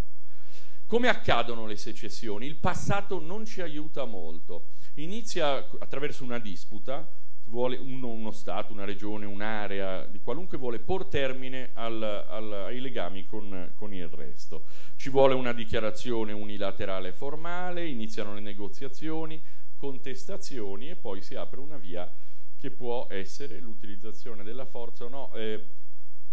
Noi siamo convinti che non accadrà, del tutto evidentemente, però purtroppo mi piacerebbe poter credere che la forza è per sempre stata abbandonata all'interno delle relazioni umane, ma se vi estraggono il 75% di quello che producete, il tutto avviene attraverso un processo che è la violenza, altrimenti non ce la potrebbero fare, e quindi la forza e la violenza non è finita, gioca un ruolo preciso nelle relazioni umane. Mi sono accorto che quasi tutti gli studi sulle secessioni storiche partono da 3 secessioni, che sono quella tra Svezia e Norvegia del 1905, quella precedente, che però è una secessione molto diversa, fra Austria e Ungheria del 1867, e poi con un occhio a quella che avvenne di Singapore e la Malesia nel 1965. Il punto fondamentale è che la storia ci insegna tanto, ci insegna ad esempio che l'Australia occidentale nel 1933-35 passò dei referendum secessionisti e che furono totalmente ignorati, lasciati lì a marcire. Lo stesso avvenne in Nova Scotia nel 1868 e quindi questi movimenti secessionisti ebbero una maggioranza, li lasciarono marcire nel loro brodo e tutto finì. Certo non c'era internet, non c'era Facebook, non c'era tutto questo sistema di like in giro per il mondo, tuttavia non dimentichiamoci che ci deve essere un momento in cui si arriva alle trattative.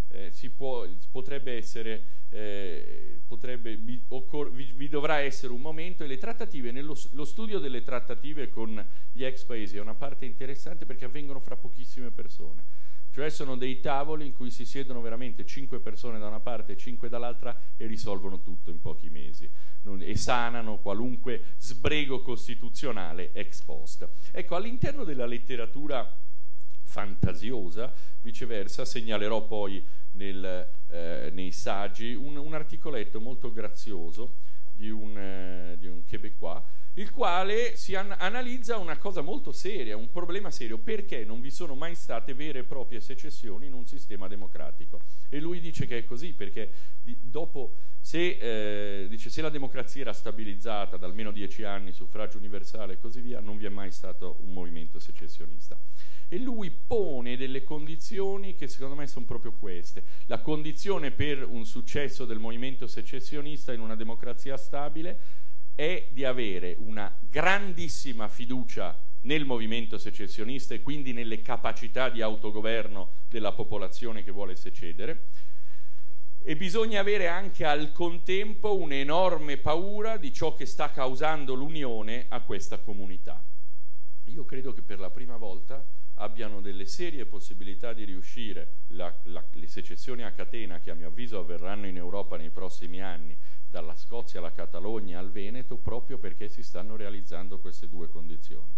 Grandissima fiducia nella secessione, nel gruppo secessionista, che se dovesse essere guidato da Alessio Morosini indubbiamente riscuoterebbe la fiducia di gran parte dei veneti,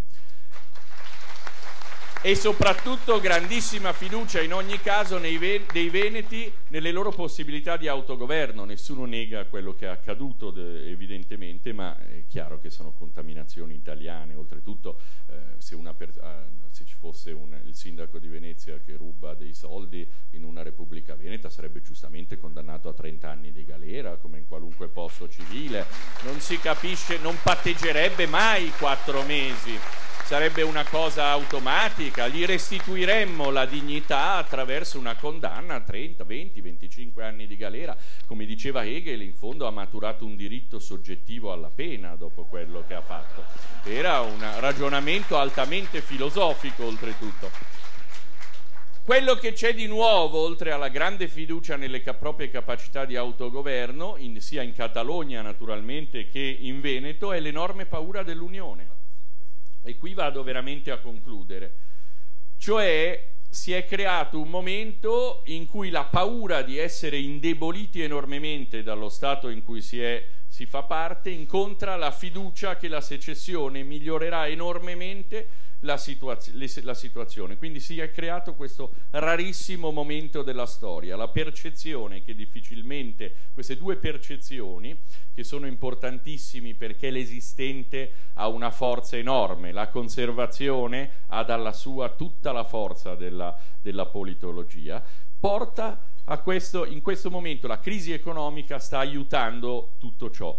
Cioè la cosa che voglio dire, io amo molto la parte identitaria e tuttavia mai nessuna secessione, nessuna indipendenza ha avuto luogo al mondo sulla base di recriminazioni di carattere culturale. È un fatto, io analizzo la storia per quella che è. L'idea del genocidio culturale è anzi molto pericolosa perché fa sì che il governo centrale utilizzi la minoranza esistente all'interno del territorio veneto per mettere paura a questa minoranza sul fatto che una volta indipendenti diventerà una minoranza oppressa. È una follia, ma utilizzeranno anche tutto ciò. Quindi qualunque movimento secessionista deve rivolgersi alla intera popolazione esistente sul territorio. Qualunque sia il colore della pelle, siano islamici, cristiani, qualunque cosa, deve veramente rivolgersi a tutti, dopodiché deciderà qual è la politica migliore dal punto di vista dell'immigrazione. Allora, secondo me il punto cruciale è questo: la crisi produce la sensazione che con l'unione si perde tutto. Stando insieme a Roma, stando insieme a Madrid, si rischia veramente di perdere tutto ciò che le fatiche delle generazioni passate dei Veneti e dei Lombardi hanno costruito. Vedete, la promessa vera del welfare non era l'equità. L'equità è venuta fuori quando la crescita è scomparsa. La promessa vera del sistema di welfare negli Stati Uniti negli anni 50 e 60 serviva per la crescita economica. Accorpiamo la redistribuzione di che non ha nulla a che vedere, naturalmente era una redistribuzione minima allora, ma la redistribuzione sociale la accomuniamo al fatto che questa è necessaria per la crescita economica. Questa era la vera promessa. Di fronte ad una crescita economica che ormai in Europa non esiste più e non esiste più neanche in Germania, c'è stata solo per un anno, è soltanto una fantasia ormai quella della crescita e della possibilità, crolla tutto tutta la tassazione al 74%. Crolla tutto questo perché la promessa era tassiamo, ma continuerete costantemente a crescere. Quindi a questo punto le aree che maggiormente si avvicinano all'indipendenza sono proprio quelle che stanno pagando per il socialismo degli altri. La Lombardia, il Veneto, la Catalogna pagano tasse da paese ultrasocialista e ottengono in cambio servizi da paese ultraliberista. Non so quali siano le loro inclinazioni politiche, ma esiste un momento in cui si fanno i conti. Se uno non si è mai presentato al Circolo del Golf e paga 5.000 euro l'anno per farne parte, non rinnova la tessera. C'è un momento in cui la tessera Italia non può più essere rinnovato. E allora concludo solo così. Credo che il secessionismo contemporaneo non abbia nulla di rivoluzionario, o che sia la vera rivoluzione borghese, cioè la costrizione a fare un atto che un tempo sarebbe stato considerato rivoluzionario, ma il tutto sulla base naturalmente legale, attraverso l'indizione di referendum, perché il sogno di una vita decorosa e borghese possa proseguire. A questo punto gli stati nazionali esistenti sono percepiti come l'ostacolo al nostro diritto al decoro e alla felicità. L'esistente è ormai percepito come un fattore di decivilizzazione. E quindi credo che questo sia la vera molla per l'indipendentismo contemporaneo. Grazie.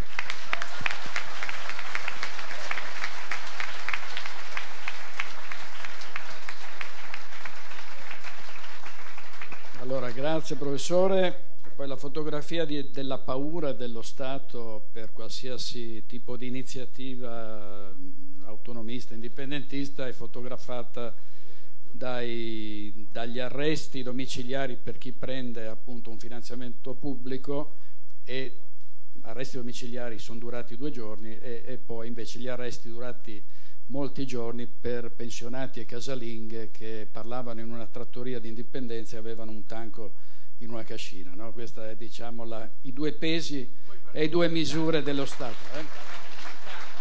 Sì, esatto. Va bene. Allora, abbiamo dei tempi un po' stretti, dobbiamo correre. No, eccolo, no, glielo diamo dopo insieme al suo collega.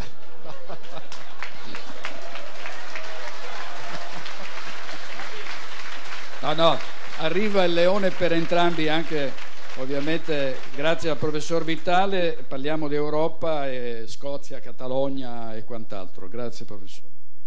Grazie a voi. Anch'io desidero ringraziare l'avvocato Morosin, il signor Colomban. La loro storia personale non può che essere di destare ammirazione in tutti noi, e credo che potremo parlare a lungo di questo, ma purtroppo il tempo è molto breve e quindi cercherò di contenermi all'interno dei limiti. E sono molto lieto fra l'altro di essere qui. Da parte paterna ho diversi antenati veneti, di origine veneta. Questo quadro riassume molto bene la mia storia personale dal punto di vista paterno, in quanto sia la pianura, sia le prealpi, sia le montagne del Veneto sono parte della mia vita, parte delle mie origini. Tra l'altro io ho studiato anche nella valle parallela a questa, cioè a Belluno, nel liceo cittadino. La questione, dopo quanto ha detto il professor Bassani delle relazioni internazionali, è particolarmente complessa, ma io credo che però sia per il caso del Veneto sia in altri casi dell'Europa occidentale si sia un po' esagerato sulla questione della complessità. Ci sono innumerevoli casi crescenti di richiesta di indipendenza, anche di dichiarazioni unilaterali di indipendenza. Nel libro dell'avvocato Morosin, per esempio, è indicato il caso emblematico del Kosovo, che ha stravolto il modo di vedere le rivendicazioni per l'indipendenza e che ha accelerato un processo a cascata, a catena, all'interno soprattutto di quegli ambiti in cui gli stati moderni sono meno consolidati. Abbiamo dei sottosistemi, diciamo, internazionali molto più più deboli come ad esempio nell'Europa centrale e orientale, ma il fatto è che sempre più nel mondo abbiamo rivendicazioni di indipendenza e abbiamo una accelerazione della storia da questo punto di vista, come diceva prima il professor Bernardini. E il problema è che siamo incapaci di inquadrarle, ma siamo incapaci di inquadrarle soprattutto nell'ambito dell'Europa occidentale, perché in altri ambiti mondiali sono ormai la regola. Gli strumenti giuridici sono obsoleti, indubbiamente, non sono stati rinnovati, non sono stati ripensati dopo la fine della guerra fredda. Abbiamo una situazione in cui in moltissime parti del mondo vi sono rivendicazioni di indipendenza, sia perché gli stati moderni, come diceva prima il professor Bassani, in gran parte sono diventati ormai con ogni evidenza tirannici secondo le classificazioni che venivano fatte. Per esempio nel Settecento era normalissimo considerare in questo modo la tirannide politica, se vedete anche autori molto noti in Italia come Beccaria, eccetera, tutti avevano un'idea molto chiara di cosa fosse la tirannide politica. La questione è quindi la violazione dei diritti individuali, dei diritti naturali dei quali parlava l'avvocato Morosin, ormai sono diventati conclamati, e in questi casi il diritto di secessione, che non si distingue in nulla da quello di resistenza, viene apertamente rivendicato. Ma non è solo questo, è anche il ridisegno delle comunità politiche, perché non sta scritto da nessuna parte che le convivenze politiche siano immodificabili. Questa convinzione, soprattutto che si è cristallizzata nell'idea di unità e indivisibilità della Repubblica di origine giacobina, ha una storia ben precisa. Da noi è stata recepita con il modello francese e bevuta col latte nelle scuole, nelle famiglie. Questa idea ossessiva dell'unità e indivisibilità ha avuto origini chiarissime nel Seicento francese, quando i moralisti francesi hanno elaborato la dottrina dello Stato moderno, ed è, come diceva un grande studioso tedesco, Carl Schmitt, in realtà un principio teologico secolarizzato. Se noi vediamo le reazioni che ogni volta che viene invocato questo principio scattano, siamo di fronte proprio a delle reazioni parareligiose. È come se ci si trovasse di fronte ancora a una guerra di religione. E in effetti Carl Schmitt ha spiegato molto bene come i concetti del diritto pubblico si siano andati cristallizzando proprio come concetti teologici secolarizzati. Qui il discorso sarebbe molto lungo, ma proprio quella idea dell'unità e indivisibilità si è sviluppata in modo chiarissimo a partire da principi teologici che poi sono stati filtrati da Rousseau e così via, in tutto un processo lunghissimo di elaborazione, in realtà lunghissimo, di qualche secolo di elaborazione della dottrina dello Stato moderno, che oggi noi diamo quasi per scontato. C'è un altro fattore poi che non viene considerato e che anche in Veneto viene invece appunto che viene un po' trascurato, che è quello del fatto che abbiamo perso l'abitudine al mutamento internazionale. Il lungo congelamento bipolare del mondo, che è durato appunto fino all'89-91, è finito. Con l'89-91 diventano plausibili in tutti i continenti scenari che un tempo, nel periodo della guerra fredda, venivano considerati come fantapolitici. Abbiamo ormai 200 stati, entità indipendenti che spesso non hanno nemmeno una configurazione chiara, non sono stati. Pensiamo ad esempio anche all'Europa orientale. Abbiamo una ripresa di annessioni, di perdita di regioni, che sono state la regola nella storia e che noi ormai siamo abituati a pensare alla realtà internazionale come l'abbiamo vista nel periodo della guerra fredda. E il fatto è che è finita quell'epoca. Devono rendersene conto anche i giuristi e devono rendersene conto gli studiosi della politica. Quando alla fine della prima guerra mondiale il crollo dei tre imperi aveva messo in moto delle forze telluriche imponenti che poi sono state arginate soltanto con il congelamento bipolare, il duopolio Mosca-Washington, è chiaro che si trattava di un periodo diverso. Finito questo periodo bipolare, è finito un periodo in cui nessun confine si spostava in Europa se non con il consenso delle superpotenze e in un regime di sovranità limitata naturalmente è cambiato il mondo radicalmente. Anche nel resto del mondo il congelamento bipolare aveva provocato questa convinzione dell'immutabilità degli stati e delle comunità politiche. Come abbiamo visto nell'89-91 c'è stata una disintegrazione a catena degli stati esistenti ritenuti insopportabili dall'ex Jugoslavia all'ex Unione Sovietica, la separazione pacifica della Cecoslovacchia, che è un caso studio che va tenuto presente, intanto in quanto fra l'altro non è nemmeno stato deciso con referendum, ma con accordo fra le classi politiche, con una contrattazione che ha portato a una pacifica esemplare separazione. Molte di queste cause che sono ritornate di attualità nell'89-91 sono ancora in atto oggi. L'illusione dell'ordine mondiale è un'illusione che non corrisponde affatto alla realtà. Abbiamo un disordine crescente, abbiamo una moltiplicazione delle rivendicazioni di indipendenza, abbiamo la conquista effettiva de facto o de jure, quindi sia di diritto che di fatto, di nuove indipendenze. Ma d'altra parte anche il 60% degli stati attualmente esistenti in Europa si è formato dopo separazioni. La formazione di nuove comunità politiche, questo bisogna metterselo in testa, è la norma. Siamo stati abituati troppo a lungo a pensare che la separazione di una regione da uno Stato unitario, a lungo considerato indivisibile, fosse impossibile.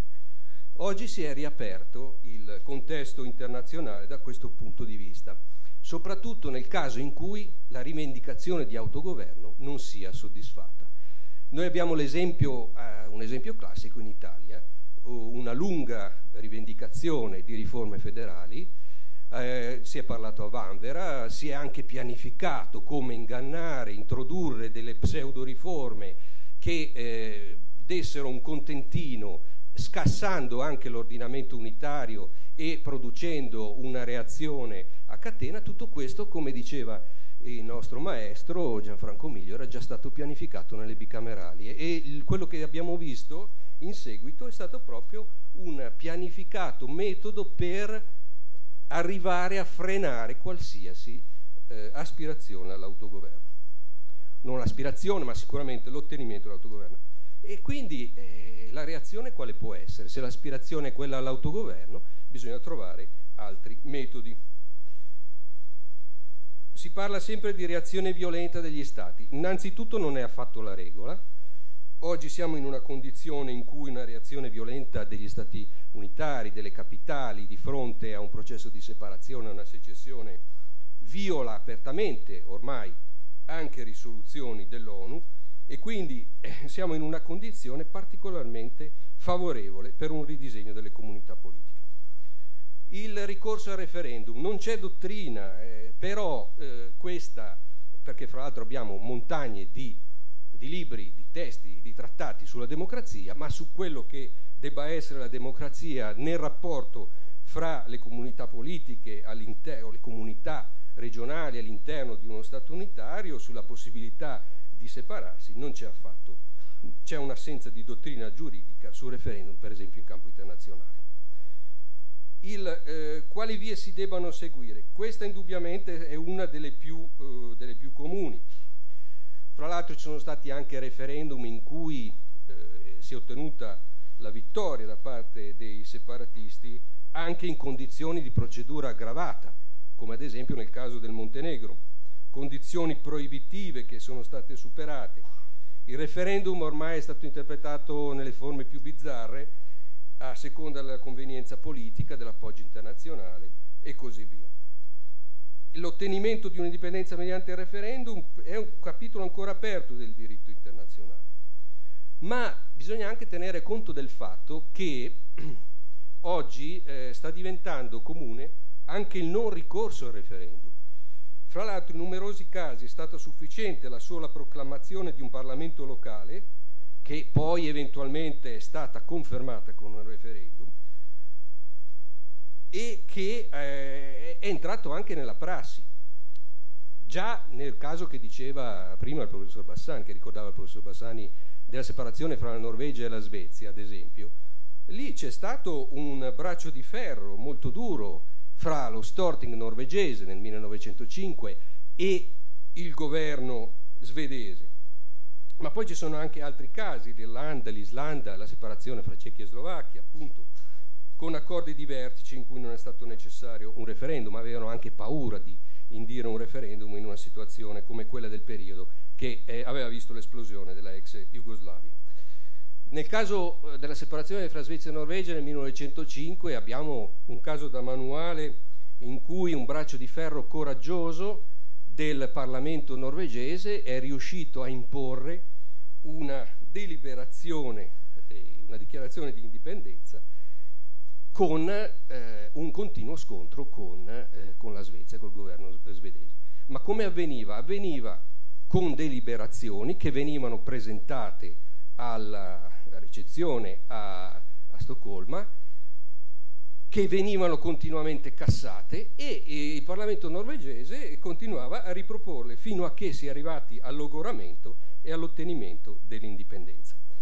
Una cosa molto importante per quanto riguarda l'autodeterminazione della quale si parlava oggi, naturalmente qui c'è bisogno del coraggio delle classi politiche. La nostra struttura regionale non ha fatto altro che abbassare il livello delle classi politiche, deprimerle, privarle del coraggio. Non si può certo chiedere a qualcuno che non ce l'ha di avere un coraggio del genere, di continuare a mandare a Roma delle dichiarazioni che riguardano appunto la separazione, perché questo riguarda prima di tutto il coraggio personale, però questo è possibile, lo è ancora più possibile con la fine del periodo della guerra fredda. Per quanto riguarda il diritto di autodeterminazione, si è insistito molto sulla nozione di popolo, l'omogeneità. Oggi è diventata largamente superflua. Perché? Perché questo principio era stato elaborato, come diceva prima il professor Bassani, proprio sulla base degli accordi fra stati per impedire un ridisegno della comunità internazionale, per impedire una frattura degli stati e così via, la lingua omogenea, l'unità di popolo, l'unità di cultura, eccetera. E in realtà oggi si stanno rilevando insufficienti in campo internazionale o addirittura irrilevanti. Abbiamo sempre più società multiculturali, nuove identità composite. Fra l'altro il popolo omogeneo richiesto dal diritto di autodeterminazione è anche un problema, l'anticamera per continui problemi futuri con il diritto che abbiamo e con il quale dobbiamo fare i conti, il diritto pubblico europeo. Il fattore etnico in campo internazionale per il riconoscimento non è più il prevalente, altrimenti avremmo per esempio un Kurdistan indipendente che oggi attraversa diversi stati. Quello di cui dobbiamo renderci conto è che si è aperta una finestra di possibilità insperate e la timidezza con la quale in Veneto viene affrontata, proprio perché a fronte c'è questa mitologia dell'unità e indivisibilità di giacobina memoria, è una timidezza che non trova riscontro in altri paesi. Non ha trovato riscontro nel 91 per esempio e nella frammentazione della ex Jugoslavia, così come nella separazione fra le entità indipendenti dell'ex Unione Sovietica. Hanno sempre più peso oggi nella dottrina giuridica internazionalistica, e su questo bisognerà insistere, le discriminazioni effettive interne allo Stato. Non è più l'esistenza o meno di una omogeneità culturale, etnica, eccetera. Se si riescono a dimostrare queste effettive discriminazioni, per esempio la violazione libera della disponibilità delle risorse prodotte o anche delle risorse naturali, quello che sta avvenendo per esempio nel nord Europa, Groenlandia, eccetera, isole Faroe, è proprio legato alla disponibilità delle risorse naturali.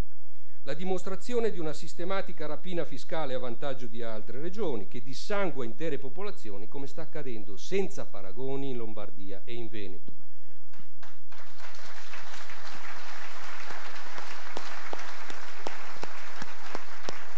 E poi ci sono molti altri elementi che stanno suscitando la sensibilità per quanto riguarda il riconoscimento internazionale, perché io credo che molta della timidezza anche in Veneto sia dovuta alla paura del mancato riconoscimento internazionale, ma queste sensibilità stanno maturando anche in campo giuridico internazionale.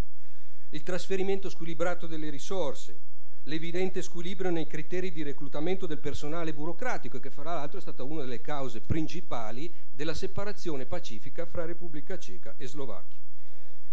Il fatto di dimostrare l'esistenza storica di annessioni forzate mediante la conquista militare, i plebisciti truccati, non c'è un caso più paradigmatico di quello del 1866 in Veneto, perché questo stimola il principio della rettifica. Il principio della rettifica di un'ingiustizia passata. I paesi baltici perché sono diventati indipendenti? Perché hanno scoperto i protocolli segreti del patto Ribbentrop-Molotov del 1939, in cui con ogni evidenza c'era stata una violazione del diritto internazionale e in cui quindi si è potuti accedere a una delle motivazioni fondamentali per la denuncia di quei soprusi, di quelle invasioni che hanno portato all'immiserimento. Abbiamo già dei casi in cui questo è avvenuto. Naturalmente il grado di violenza dispiegato non è paragonabile a quello dello Stato italiano, ma di sicuro l'immiserimento, il crollo di civiltà lo si è già visto in quei casi. E quando Gorbaciov nei confronti dei paesi baltici a un certo punto disse con il suo entourage: voi dovete però risarcirci per tutti gli investimenti che abbiamo fatto nei paesi baltici, i lituani, i lettoni e gli estoni risposero: e voi come fate a risarcirci del crollo di civiltà che abbiamo avuto? Avevamo università riconosciute a livello internazionale, eravamo inseriti nella comunità internazionale come punti di riferimento per molti aspetti e così via. Un crollo di civiltà che è possibilissimo nelle fasi di omogeneizzazione, di rapina fiscale all'interno degli Stati unitari. I casi poi di palese discriminazione interna, che sono sottoponibili a osservazione internazionale, alla Corte internazionale di giustizia e così via, possono essere una base molto più seria che in passato per il riconoscimento internazionale. Qui il discorso sul riconoscimento è molto complesso, non mi soffermo e concludo, perché il riconoscimento di nuove indipendenze, che è un problema centrale per la coesistenza degli Stati e che dà anche il diritto alla membership naturalmente nell'ambito internazionale, è molto complesso dal punto di vista giuridico. Anche dal punto di vista politico i miei colleghi non lo conoscono pochissimo, perché è uno degli argomenti più difficili che ci sono da studiare. L'aspetto politico del riconoscimento è sempre stato centrale in realtà nelle decisioni di riconoscimento, ma lo è ancora più oggi, proprio perché tutte quelle barriere che sono state poste a lungo e fino alla fine della guerra fredda non funzionano più. La fine della guerra fredda ha fatto riesplodere il problema e quindi la difficoltà di tenuta dell'ordine internazionale e prevede sempre più eccezioni. C'è una crisi anche della legittimità internazionale e questo apre delle finestre di possibilità, si aprono enormi possibilità che anche i veneti possono sfruttare se non rimangono legati a una timidezza che in altre parti del mondo non ha queste caratteristiche. E si è abbassato la soglia, questo è molto importante, perché si è abbassata la soglia di ingresso nel gioco internazionale, mentre una volta era difficilissimo costituire nuovi stati, nuove aggregazioni politiche che rispondessero a quelle caratteristiche. Questo abbassamento della soglia significa che ormai abbiamo delle indipendenze che non sono nemmeno dal punto di vista formale degli stati e che quindi si sono aperte enormi possibilità insperate e il riconoscimento addirittura dopo il caso del Kosovo, dell'Abkhazia in Georgia, dell'Ossetia meridionale sempre in Georgia, della Transnistria e così via non è nemmeno determinante, a parte il fatto che alle volte basta il riconoscimento di un solo paese. Io ad esempio amo moltissimo la Lituania, conosco un paese che non conosco molto bene, un paese baltico, in cui se voi andate ancora a vedere dove ci sono le rovine delle barricate a difesa del Parlamento dopo gli attacchi del 13 gennaio 1991 che provocarono 14 morti, a torre della televisione ma anche al Parlamento, voi trovate ancora la croce con l'iscrizione Dieve Globok Islandia, che vuol dire Dio proteggi l'Islanda, perché l'Islanda è stato il primo paese, a fronte di tutti gli sproloqui di quel periodo di teorici, di professori, di ambasciatori sulla legittimità o meno dell'indipendenza della Lituania, e gli islandesi l'hanno riconosciuta per primi, prima ancora degli Stati Uniti. Quindi questa timidezza sul riconoscimento internazionale va abbandonata, perché non è vero che è impossibile, ci sono elementi che possono introdurre anche all'improvviso dei cambiamenti radicali. È come la valanga che è stimolata da una palla di neve. I casi sono moltissimi, non posso soffermarmi, fra l'altro sulla Catalogna ci parleranno poi proprio i professori catalani, e sono moltissimi anche nell'Europa occidentale. Quello a cui deve guardare il Veneto è sicuramente la situazione dell'Europa occidentale, la Catalogna, la Scozia, quello che è accaduto già anche in ambito balcanico, quello che sta accadendo nell'Europa orientale, ma soprattutto l'Europa occidentale, perché naturalmente seguire quei percorsi anche umilmente, cercare di imparare, può essere un antidoto contro la timidezza che viene stimolata proprio da questa ossessione dell'unità, indivisibilità, che ormai è uscita dalla storia e che comunque non sta in piedi di fronte a una evidente sistema tirannico contro il quale non c'è altro che il ricorso al diritto di resistenza. Gli elementi operativi sono tanti, si possono discutere quali sono i metodi da affiancare al ricorso al referendum e anche all'imitazione, al prendere dagli altri esempi dell'Europa occidentale, e quello di cui c'è bisogno naturalmente è la capacità di coagulare la volontà che è sempre più forte del riconoscimento dei propri diritti. Credo che sia fondamentale che i veneti ritrovino quelle vie di civiltà che sono state indicate dalla Repubblica di Venezia e che ricordava il professor Bernardini prima, perché sono state di esempio a tutto il mondo. Voi trovate nella letteratura sempre citata Venezia come uno degli esempi più luminosi, più straordinari fra le comunità politiche di tutti i tempi, e questo implica percorrere a ritroso quel cammino di decivilizzazione che è stato lo Stato italiano nei confronti dei veneti e di questa lunga civiltà.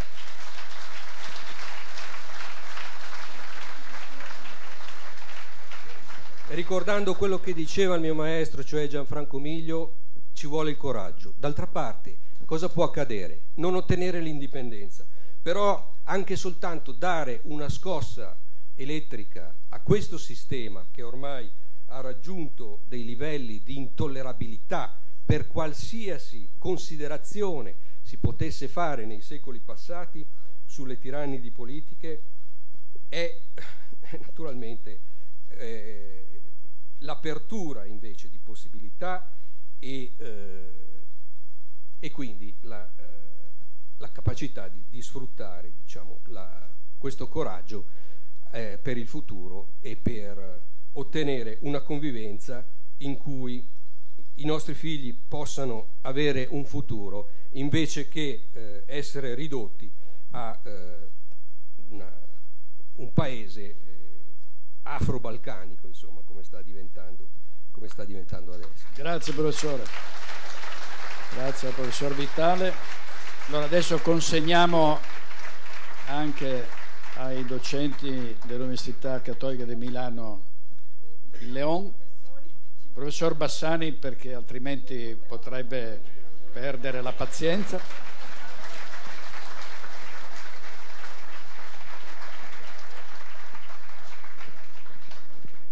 E ovviamente anche al professor Vitale. Noi li abbiamo visti a Gallio e abbiamo capito di quale pasta erano fatti questi due studiosi. Grazie molte. Poi nel pomeriggio sarà interessante sapere come sarà articolata la nuova Repubblica Veneta, l'ordinamento, il penale, la giustizia penale, civile, insomma, come sarà strutturata la moneta, la sicurezza.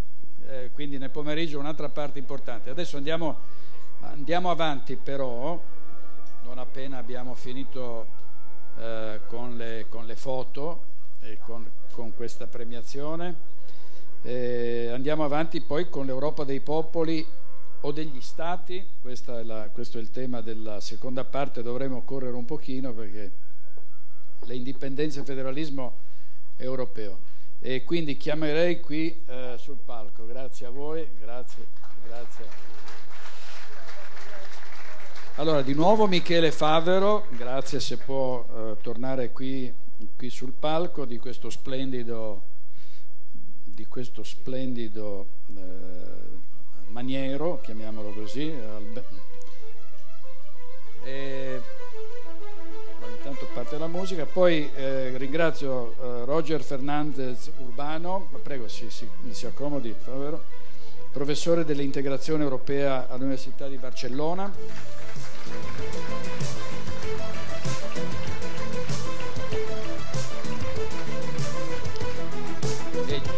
Yes, take your seat. E Gianangelo Bellatti, segretario generale Eurosportello del Veneto. Buonasera a tutti. Allora, io direi che è il caso anche di salutare i consiglieri regionali presenti. Mi scuso per quelli che non vedo, ma vedo Gennaro Marotta e Giovanni Furlanetto.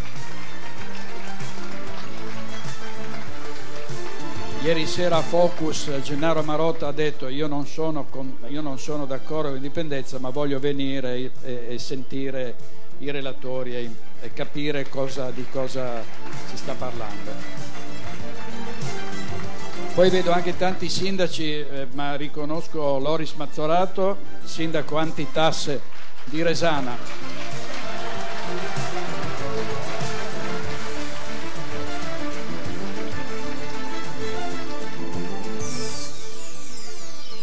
Allora, cominciamo a parlare dell'Europa dei popoli o degli stati. Noi siamo sempre lì anche come giornalisti a cercare di capire se questa Europa, se serve, se non serve, se ci tiene al guinzaglio, se quelli che dicono che ci andranno poi faranno qualcosa di concreto, se l'hanno fatto, se invece vanno lì e non hanno gli strumenti per essere incisivi. Quindi è un tema importante anche rispetto all'indipendenza del Veneto. Allora, ancora Michele Favero, prego. Buongiorno a tutti, naturalmente. Allora, questa Europa non ci piace tantissimo, ma come veneti non abbiamo alcun problema ad affrontare nessun periodo difficile, diciamo, se qualcuno pensa che il Veneto si spaventi, come è stato detto, per l'euro. Il nostro primo nemico, ahimè, si chiama Stato italiano. Sappiamo tutti che la pressione fiscale per chi le tasse le paga, per chi le imposte le paga come i veneti, alla faccia di quelli che dicono che il Veneto è una regione dove c'è l'evasione fiscale alta, invece siamo una regione che addirittura ha l'evasione fiscale più bassa della nobile Baviera dei tedeschi. Pertanto c'è poco da dire, qui le tasse si pagano. Però la pressione fiscale è diventata insostenibile. Sappiamo tutti che siamo arrivati al 68,6%. Una pressione che diventa insostenibile per qualsiasi impresa, anche per la più attrezzata. Forse una colpa adesso delle imprese, parlo del Veneto, purtroppo per qualche giorno ancora come regione italiana, deve far forza sulle proprie energie, ma avrebbe bisogno di uno Stato forte. Bisognerà migliorare come rete di impresa e Massimo Colomban è uno dei grandi fautori di questo. Anche noi imprese dobbiamo migliorare, anche il nostro tessuto economico e sociale deve migliorare, però è sempre stato imperniato sulla piccola impresa e noi vediamo che sta venendo smantellato in ogni dove, non c'è un solo aiuto da parte di nessuno. Purtroppo l'elettorato si è fatto comprare con gli 80 euro e sappiamo bene, anche secondo una stima di Federconsumatori, che alla fine non arriveranno a 15 euro effettivi e le imprese stanno chiudendo. Qual è stato l'aiuto di questo Stato verso le nostre imprese? Si è parlato per 3, 4, anche di più, 5 mesi della crisi dell'Electrolux, perché in un colpo solo rischiava di lasciare a casa più di 200 dipendenti. Però ricordo che dal 2009 al 2013 hanno chiuso nel Veneto 20.000 aziende. Oggi il Veneto ha 195.000 disoccupati, una cosa abnorme, una cosa mai supportata fino ad oggi. E che lo Stato che cosa ha fatto? Assolutamente nulla, perché nulla può fare uno Stato fallito. Uno Stato che è arrivato ad avere un debito pubblico che sta oltrepassando in questi giorni i 2.150 miliardi. Potrei essere anche disatteso perché magari oggi li ha già passati, fino all'altro ieri era 2.146, adesso non ho i dati aggiornati all'ultimo secondo, sapete che il debito varia di secondo in secondo. Ha modificato qualche imposta, come ad esempio cambiare il nome all'IMU, introducendo la Tasi, e addirittura ci sono piccoli imprenditori che, non aiutati dalle banche, perché le banche vedono solo le grandi aziende, rischiano adesso di dover abbattere il tetto delle proprie aziende, perché magari aziende che sono chiuse, pur di non pagare la Tasi. Cioè il paradosso dei paradossi. Hanno introdotto imposte nuove cambiando di fatto il nome, hanno aumentato la Tares, come sapete bene, e ci sono aziende di piccole dimensioni, non perché voglia concentrarmi su queste, però il 96% delle imprese venete sono imprese medio-piccole, quando addirittura non siano microimprese, cioè formate da una sola persona. Ma questo è il tessuto economico-sociale del Veneto, che ha fatto la fortuna dei veneti, il nostro dinamismo, la nostra duttilità, la nostra capacità di fare impresa, di usare la nostra creatività, e non riusciamo a produrre così tanto da pagare le tasse di questo Stato. Pensate un po'. Anche gli studi di settore sono una cosa tutta italiana. Bisogna comunque riuscire a prelevare più soldi possibili.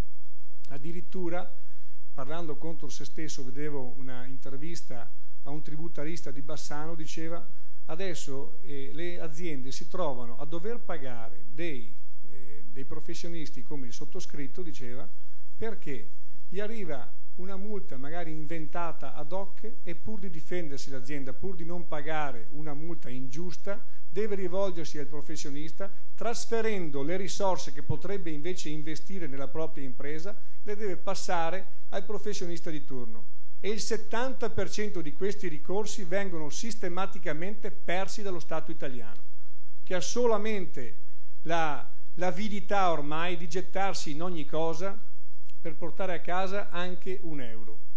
Ed è l'esempio tipico di uno Stato che sta fallendo, di uno Stato che non ha rispetto dell'impresa, perché questo chiedono gli imprenditori. Ed ora non colpevolizziamo coloro che delocalizzano, perché se non mi lasci vivere io sono costretto, e non occorre fare migliaia di chilometri, basta andare nella vicina Carinzia, dove la pressione fiscale arriva al 27%, dove quando chiedo l'energia elettrica mi arriva il giorno dopo, dove ti aiutano. Ci sono casi proprio anche di imprenditori del Veneto che sono stati costretti in qualche modo a delocalizzare per non chiudere, e questo è tutto dire. È l'impresa in un'economia di mercato che produce ricchezza, non è che si crei dal nulla, che venga creato da un ente superiore, è sempre stata l'impresa. E oggi siamo stanchi, siamo arrivati, come ben sapete, a oltre 70 suicidi nel Veneto, solamente negli ultimi 2 anni, che noi abbiamo definito omicidi di Stato. Non tolleriamo più questo. Vogliamo che venga ridata una fiducia nuova e bisogna cambiare completamente le cose. Anche il patto di stabilità, la spending review, è stata fatta tutta gravare sugli enti locali. Le amministrazioni centrali non hanno assolutamente risparmiato nulla, anzi hanno aumentato ancora di più la spesa. E poi il dottor Bellati vi elencherà anche i numeri ben precisi di questo. Non c'è stata nessuna volontà di cambiare questo sistema, che in qualche modo deve poter sopravvivere sempre e solamente sulle spalle di poche persone. Oltre al Veneto sappiamo anche la Lombardia sta soffrendo questo. Ma di fatto noi distruggiamo un'economia che potrebbe vivere tranquillamente per dare a tutti il solito e continuo assistenzialismo di cui assistiamo da oltre 30 anni a questa parte. Ahimè, è arrivato il tempo purtroppo di cambiare radicalmente. Il Veneto non può più essere una regione dello Stato italiano se vuole sopravvivere, se le nostre aziende vogliono sopravvivere. E allora bisogna assolutamente che si cambi rotta e che si passi all'indipendenza anche per questo. E in pochissimi tempi, anzi è stato stimato che il Veneto indipendente solamente nel primo anno di indipendenza avrebbe, pensate un po', un prodotto interno lordo del più 12%. Nemmeno la Cina riuscirebbe a fare questi numeri. Solamente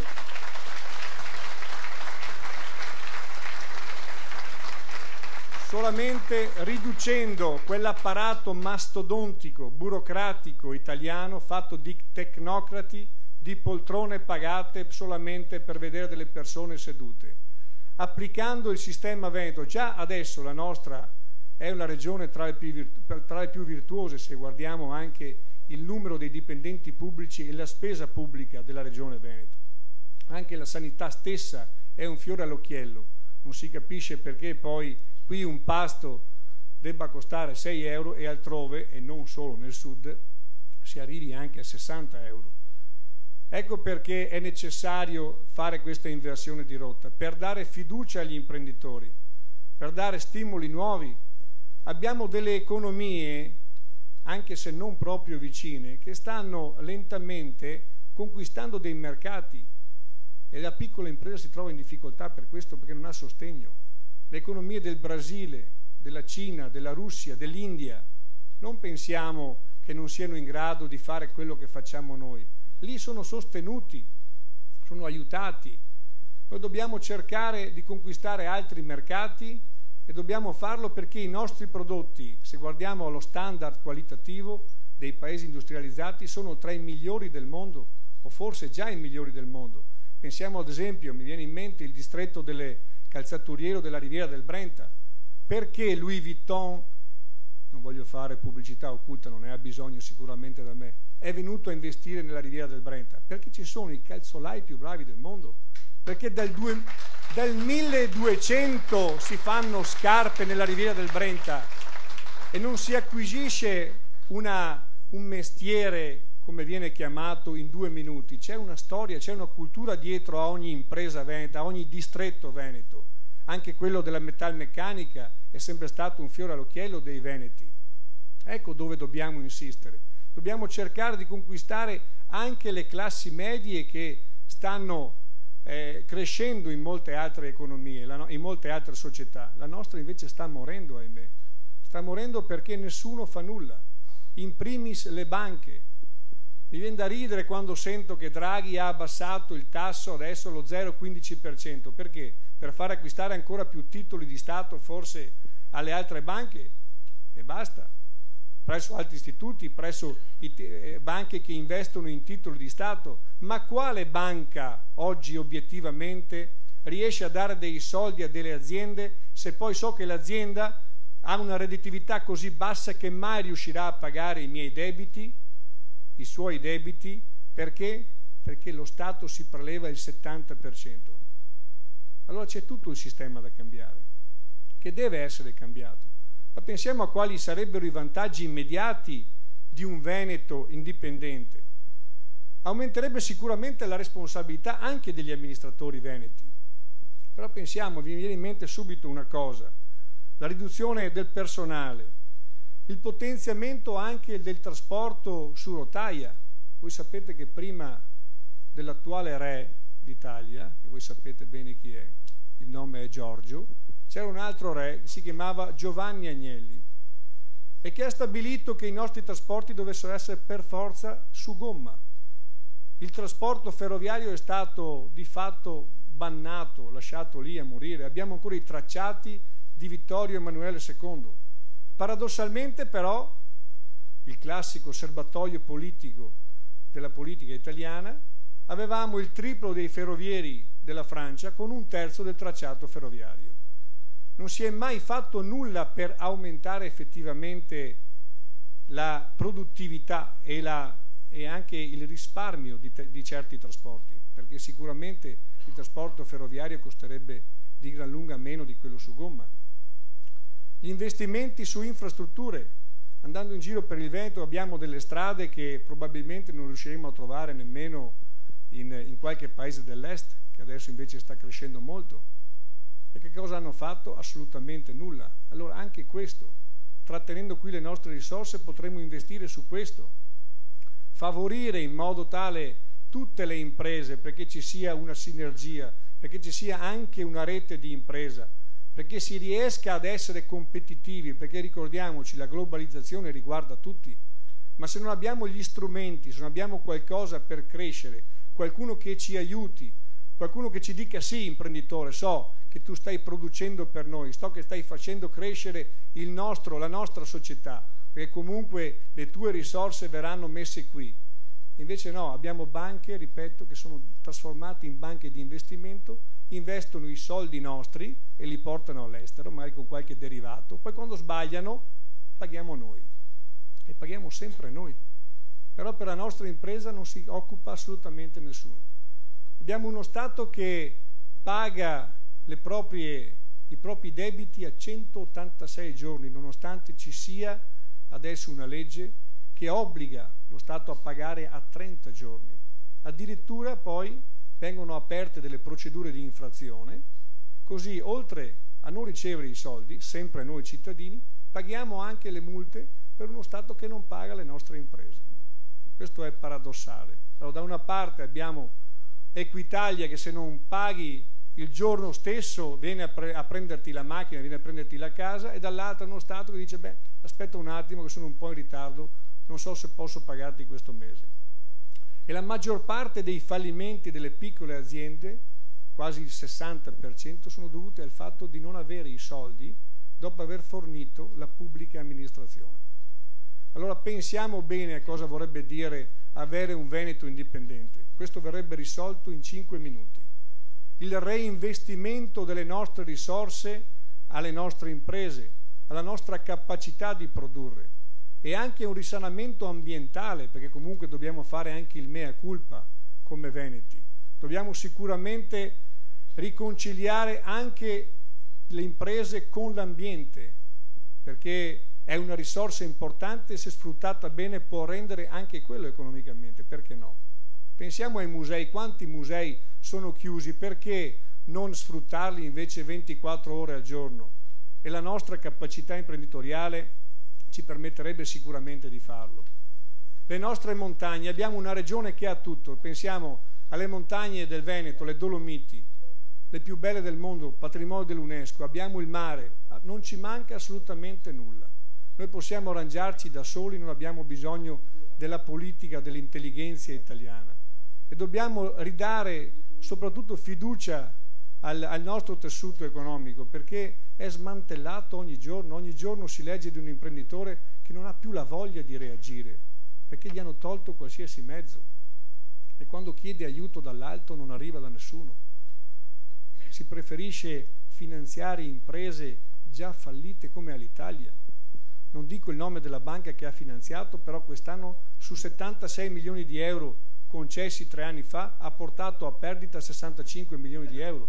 Poi non si trovano i 50.000 euro da dare all'imprenditore che magari si è trovato in difficoltà. Questo è il problema.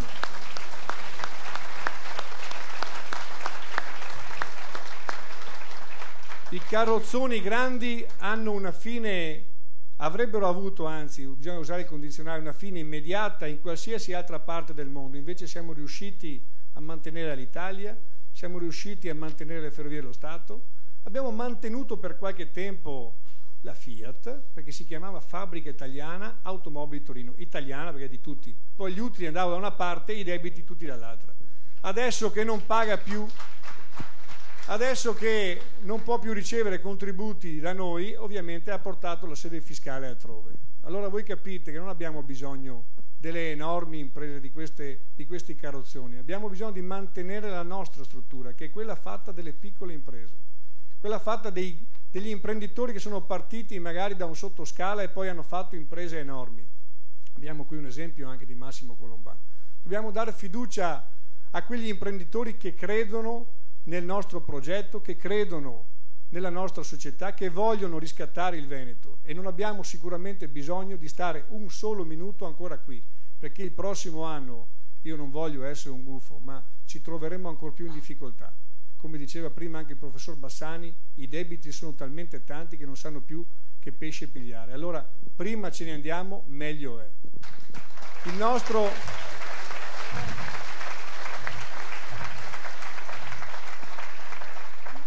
Non abbiamo tanto tempo, cerco di essere il più breve possibile, però ricordo ancora il nostro slogan: indipendenza veneta o morte italiana. Noi vogliamo vivere. Grazie.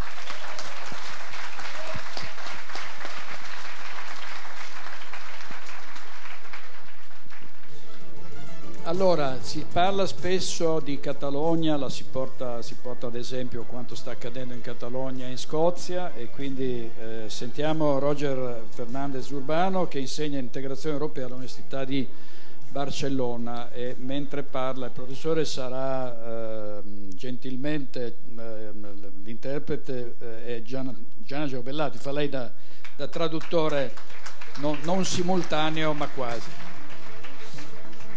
Yes, yes. So you have slides. Ci sono delle slides. We have a lot of things.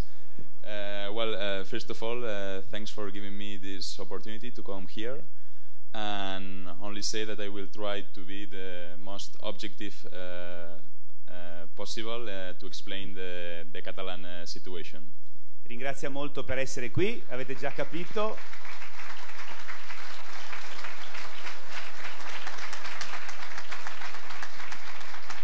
Io non sono un traduttore ufficiale, cercherò di fare il mio meglio. Comunque dice che cercherà di dare un quadro della situazione catalana il più obiettivo possibile.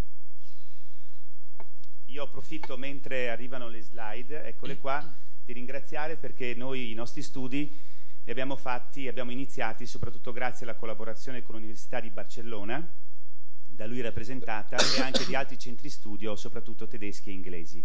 Prego, Roger. Thanks. Well, first of all, I prepared an introduction to explain the historical context of the conflict of Catalonia, but I think that this will be too long, so I will just go. Supera la parte storica per arrivare la parte storica, because I think that attuale. It will take a lot of time, and all of us also want to go to eat something also. Yes, please. This is the index where I will talk about first about this little historical context. Later I will talk about the economic feasibility of possible independent Catalonia, and then I will also take the issue of the European Union and the euro. And finally we will try to make our conclusions. Yes, please. Ecco, quindi questo era l'indice. Yes. Parlerà della situazione e poi anche di quello che potrebbe avvenire con l'indipendenza della Catalogna. Another one, more. Thanks. Another more. Well, this was all the. Yes. Please, a little more. Yes, thanks. Well, if you another. Thanks. Here, fantastic. Well, first of all, if we begin to understand the Catalan conflict during the dictatorship of Franco, we will agree that during this period, the Catalan identities, speaking Catalan or all the Catalan manifestations were a taboo. Quindi lui parla during the period of Franco. No? Yeah, during the dictatorship of Franco. Franco ha parlato del tentativo sempre, no, di mantenere la vostra identità anche culturale rispetto alla dittatura. Well, and after... thanks. Much better. Yeah. Well, so... And after all this dictatorship, finally the democracy come, and we have the chance to have a new statute of autonomy, and that was mixed with a long period of social and economic progress. Dopo la dittatura hanno avuto più possibilità ovviamente di libertà, ed è questo il periodo dove è aumentato in particolare il progresso economico. Yes, thanks. And the problem of the independentism came in 2006 when the Constitutional Court of Spain say no to the new Statute of Autonomy. Ecco, il problema dell'autonomia e poi di indipendenza è avvenuto nel 2006, quando la Corte Costituzionale spagnola disse di no allo statuto della appunto regione Catalogna. So the decision of the Constitutional Court pushed independentism. e quindi portò appunto alla volontà dell'indipendenza. As you can see in the graph, when this decision was made, the green line is the supporters of independentism in Catalonia, so in really few time we can observe how the supporters of independentism raised a lot from the 15% until today to the more or less 50% of the population. Praticamente è arrivato a superare la metà della popolazione il bisogno e la volontà di indipendenza, e se voi vedete dal grafico la linea verde aumenta costantemente, ma soprattutto dopo il 2011. As a Catalan citizen, I have to say that in part we can this feeling comes from that we feel that we receive a bad treatment from Madrid. Sì, quindi come cittadino catalano lui dice che la maggior parte di questa crescita di indipendenza deriva proprio dal trattamento che è stato riservato loro da parte delle autorità centrali spagnoli. Why? Because in part they did not recognize us as one nation, and secondly because the radial center model based on Madrid it's still not really favorable for our interest, but later I will explain that in more detail. Poi spiegherà meglio, ma è soprattutto il fatto che loro non sono stati riconosciuti dalla Spagna come una nazione. Questo ha scatenato di più appunto questo bisogno di indipendenza. Well, after this decision of the Constitutional Court, there were a lot of demonstrations. In 3 years, we have really huge demonstrations in all Catalonia. This is in Barcelona. Was the biggest demonstration in the history, in all the history of Catalonia, as you can see in the graph. Di manifestazioni, questa è la più grande manifestazione che c'è mai stata nella storia della Catalogna ed è avvenuta when? This was 2 years ago. 2 anni fa, quindi un crescendo verso l'indipendenza. Exactly.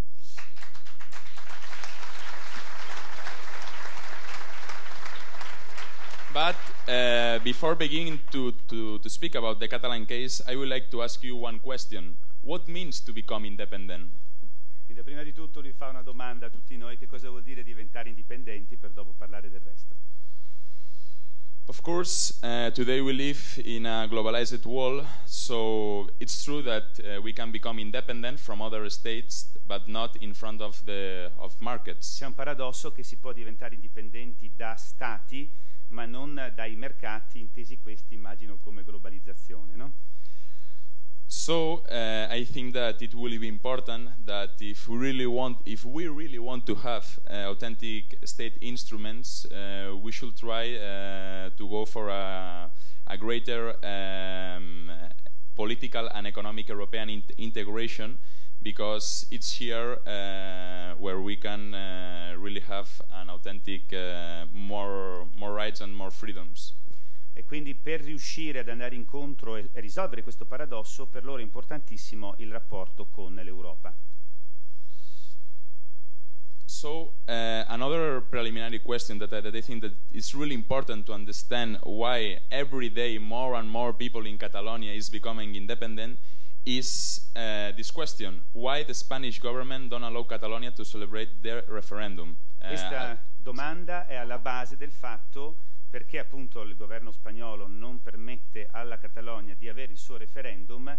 È la risposta appunto a questa che provoca un aumento costante e continuo di gente che vuole l'indipendenza. Mainly because the central government says that if they say yes to the referendum, this will mean that automatically Catalonia will be recognized as a political subject, even if finally there is a referendum about independence or not. Ecco, questo è interessante, non c'è una risposta positiva, prima di tutto indipendentemente dal risultato di un eventuale referendum, perché ci sarebbe il riconoscimento della Catalogna come soggetto politico importante. So, by the way, this is the independent Catalan flag. Questa è la bandiera della Catalogna.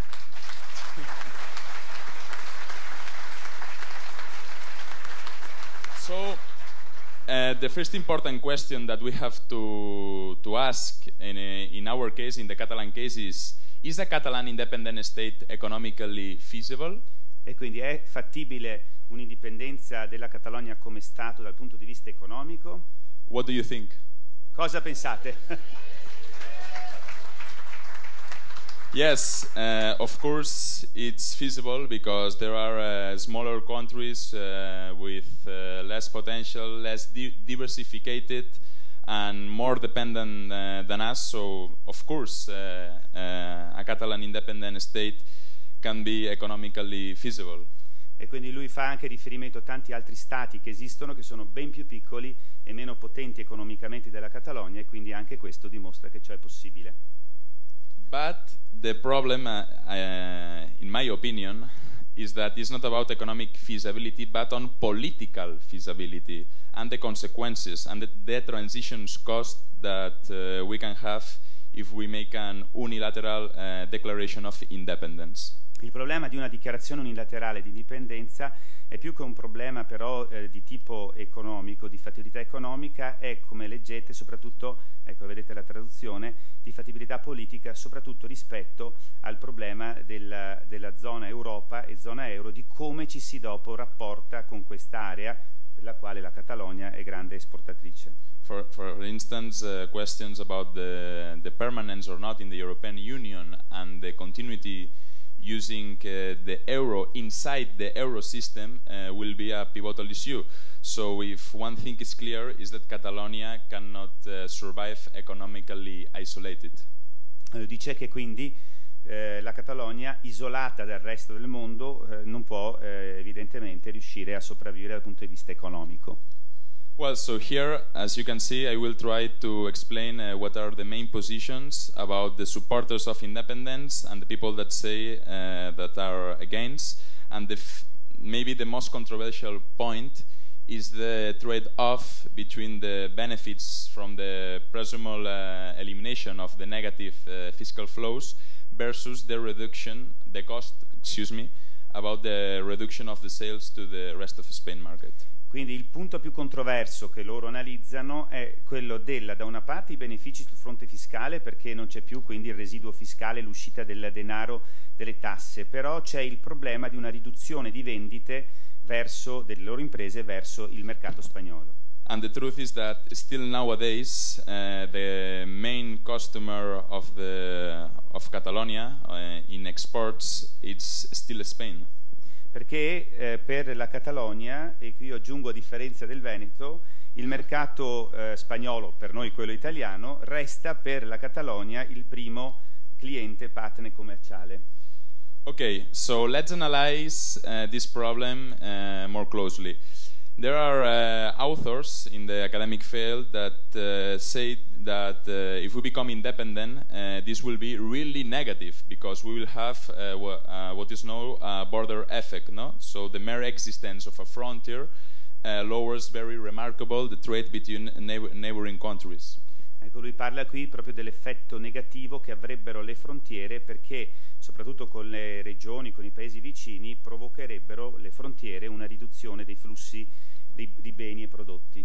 For instance, there is one article from Rodriguez Mora of 2012 that says that in the long term there will be a reduction of the GDP of Catalonia about 9%, because he compares the economic trade between Spain and Portugal, and then he makes a kind of a study where he tries to more or less study what will happen with this border effect with Catalonia. Questo studioso Rodrigo Mora parla appunto della riduzione del PIL della Catalogna del 9% e della Spagna del 2,2%, senza considerare l'eventuale boicottaggio fatto nei confronti dei prodotti catalani da parte del resto della Spagna. Well, as you can see, I am trying to put all the positions on the presentation. Ecco, vedete che sta cercando di portare tutte le varie posizioni nella sua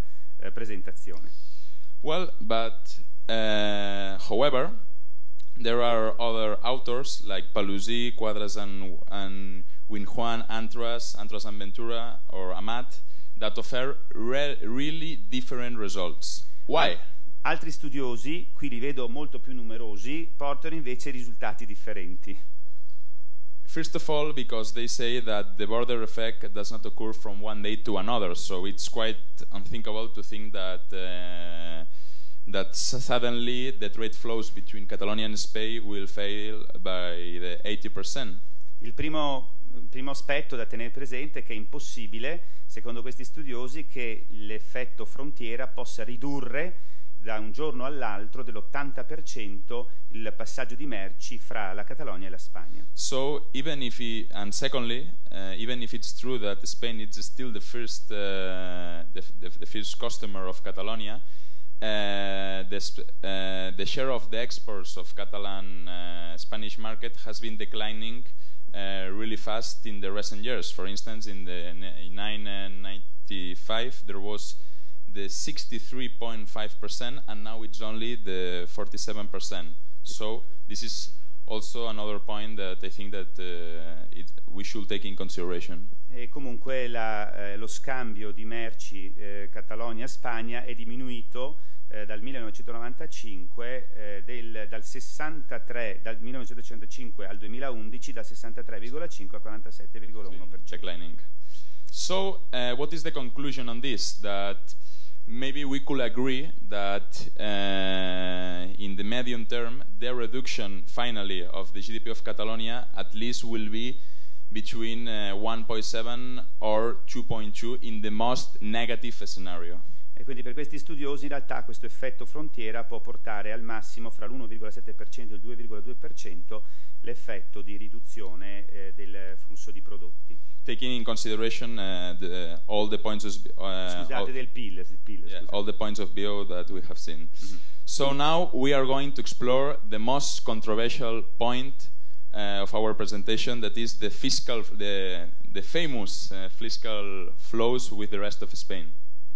E adesso parliamo invece dell'aspetto più controverso, che è quello appunto di quello che appunto chiamiamo deficit fiscale o residuo fiscale, che sarebbe il flusso fiscale verso la Spagna, delle tasse dalla Catalogna verso la Spagna. If you now go to Barcelona and ask somebody why do you want the independence of Catalonia, probably the main argument will say because we pay a lot of taxes and we have a really high fiscal deficit.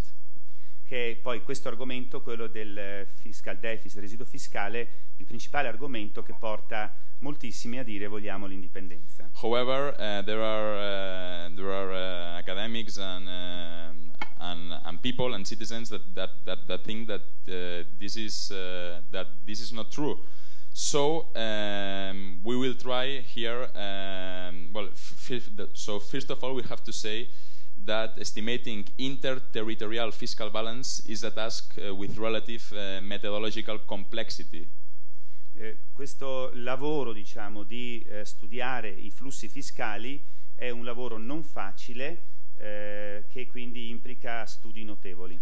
However, the government of la Generalitat, the government of Catalonia and the government of Spain finally made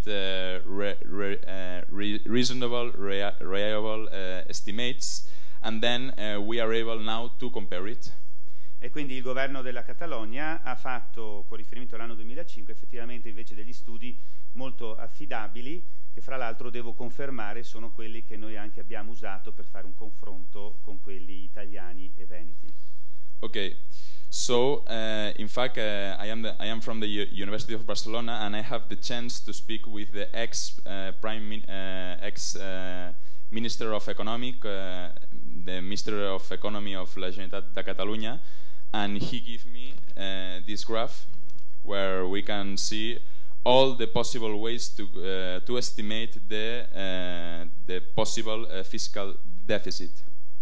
Come Università di Barcellona ha avuto la fortuna di poter continuare ad avere un rapporto con l'ex ministro dell'economia e delle finanze della Catalogna, che gli ha dato questa tabella. Antoni Castells, by the way. Antoni Castells. Yes.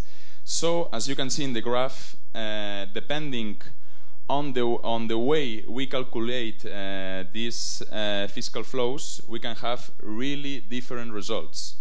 So, as you can expect, the people that is against independence, they, for instance, point out, for instance, in the year 2009, there was a superávit. Wow, this is incredible, no? For some people. But if you change the way to calculate it, we have a really huge fiscal deficit. So, of course, now I will not try to explain them how we calculate this, because as I said before, we can.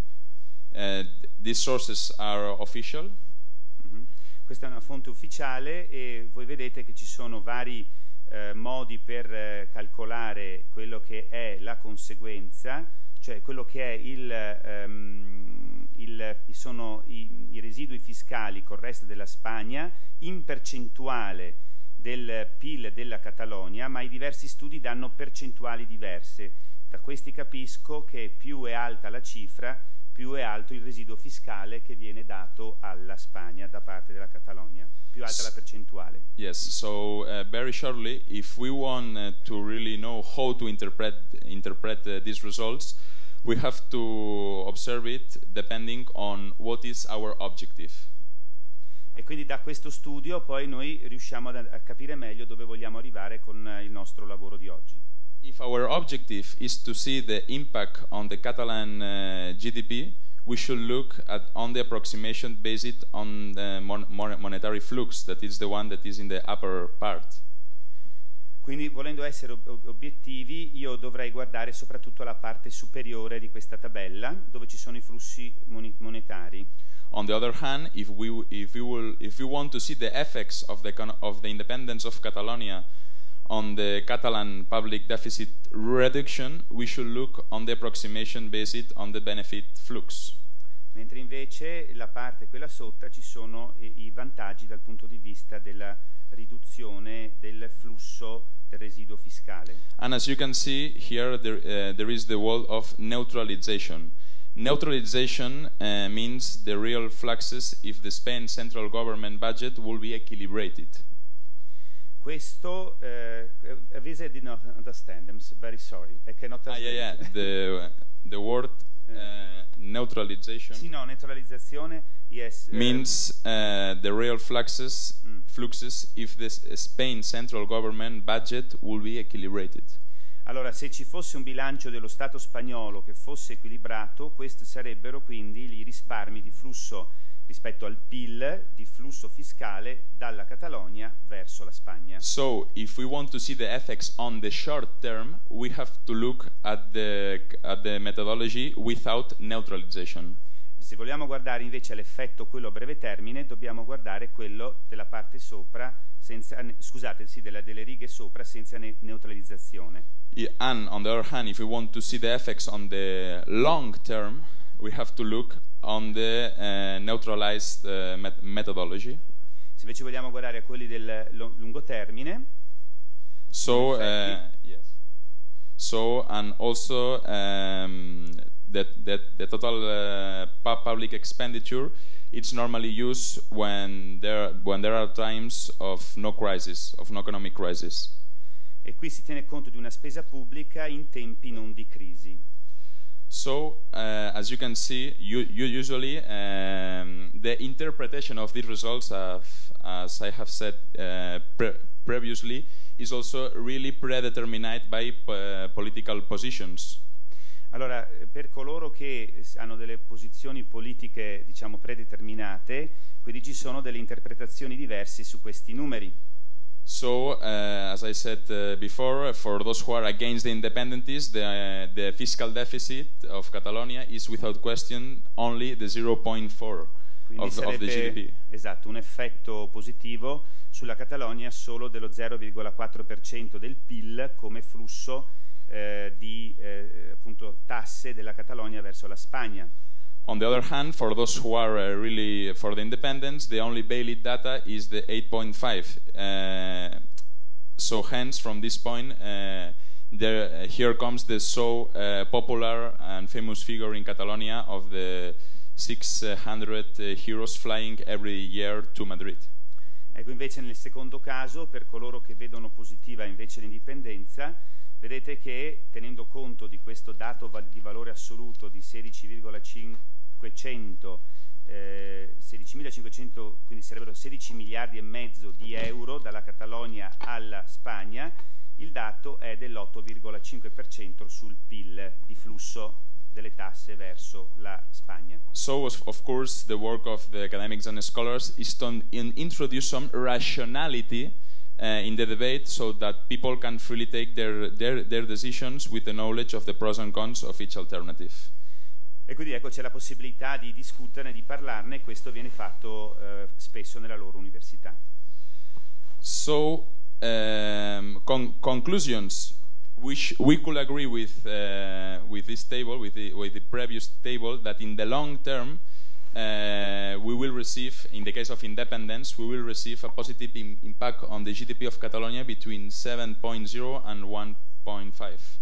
E quindi questa è la conclusione che loro hanno fatto, che con un'eventuale diciamo indipendenza l'effetto positivo sulle finanze pubbliche sarebbe molto forte e porterebbe quindi a un aumento del PIL della Catalogna fra il 7 e l'8,5%.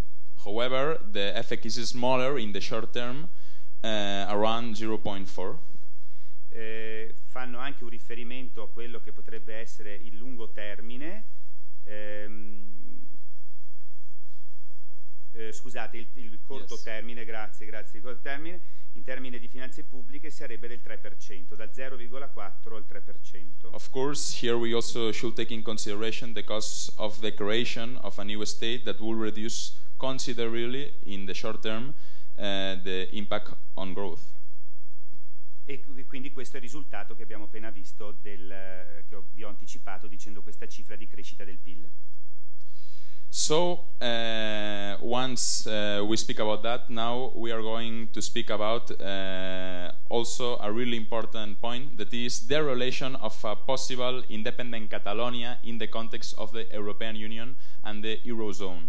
E adesso vuole affrontare il tema, quello della possibile indipendenza della Catalogna con riferimento all'Europa, all'Unione Europea e alla Eurozona. Normally, the people that is against independence says that an independent Catalonia will be automatically excluded from the European Union and will be really difficult to return. Ovviamente quelli che sono contro l'indipendenza della Catalogna in Catalogna dicono che la Catalogna sarebbe esclusa dalla partecipazione all'Unione Europea e non potrebbe mai tornarci dentro. And the people that is pro-independence in Catalonia tend to minimize the difficulties of staying there, or enter much quickly, or the cost of not forming part. E quelli invece che sono a favore dell'indipendenza cercano di minimizzare questi aspetti eventualmente negativi che potrebbero derivarne. So, the first considerations that we have to say is that whether or not an independent Catalonia, all the Catalans, excuse me, I will begin. Whether or not an independent Catalonia formally a member or not in the European Union, almost everyone will be interested in maintaining the current conditions, because we have a lot of enterprises that are here and the commercial links are very strong with Europe, and of course a very high percentage of transport of goods between Spain and the rest of Europe. Evidentemente l'eventuale indipendenza della Catalogna non porterebbe a un vantaggio per nessuno di un'esclusione dal mercato unico europeo, per la reciproca presenza che c'è di imprese catalane in Europa, ma anche di imprese europee in Catalogna, e non ci sarebbe senso di non avere la Catalogna ancora all'interno dell'Unione Europea. Consequently, it seems quite unlikely that they rose again the customs between Catalonia and the European Union countries, or eliminate the movement factors or products freedoms provided by the treaties. It's really unlikely. Sembra veramente una cosa impossibile quella che l'Europa ponga poi delle frontiere intorno alla Catalogna, impedendo il libero movimento di vari fattori produttivi. And now, what about the euro? About invece con riferimento alla Eurozona. What currency will an independent Catalonia have? Quale potrebbe essere la valuta di una Catalogna indipendente, la moneta? Create a new Catalan currency, continue using the euro, but not being part of the Eurozone, and therefore without the inherent rights that it entails. Una moneta totalmente catalana, oppure continuare ad utilizzare l'euro? Of course, this is a pivotal issue. Evidentemente questa è la cosa che mi pare voi volete. You prefer the euro? Yeah. Well, this is the question. Once inside the euro, the cost of living it will be difficult to take. Dice che una volta dentro nell'euro i costi per lasciarlo sarebbero molto difficili da sopportare. First of all, because Catalan banks will have serious limitations to access to the liquidity mechanisms provided by the European Central Bank, which have been essential for survival in the recent crisis years. E ci sarebbero dei problemi di limitazione di accesso al meccanismo di liquidità che è stato previsto e fatto da parte della Banca Centrale Europea, molto importante per la sopravvivenza di questi ultimi anni. Secondly, because if we use the euro but not inside the euro system, Catalonia's government will face really a lot of difficulties in financing its own debt throughout the markets without the access to the mechanisms provided by the ESM, the MEDE in Spanish. E ci sarebbe quindi il problema di finanziare il debito pubblico catalano. Il debito pubblico catalano sarebbe difficilmente da finanziare se fosse fuori dalla zona euro. And in the case that we have a new Catalan currency, of course, if we have to return our debt, much of it expressed in euros, and our currency will be devaluable, it will be really difficult. E per cui il problema più grande, sapete quello che si discute anche da noi, che il debito con una valuta propria che si dovesse svalutare sarebbe molto difficile poi da rimborsare. Therefore,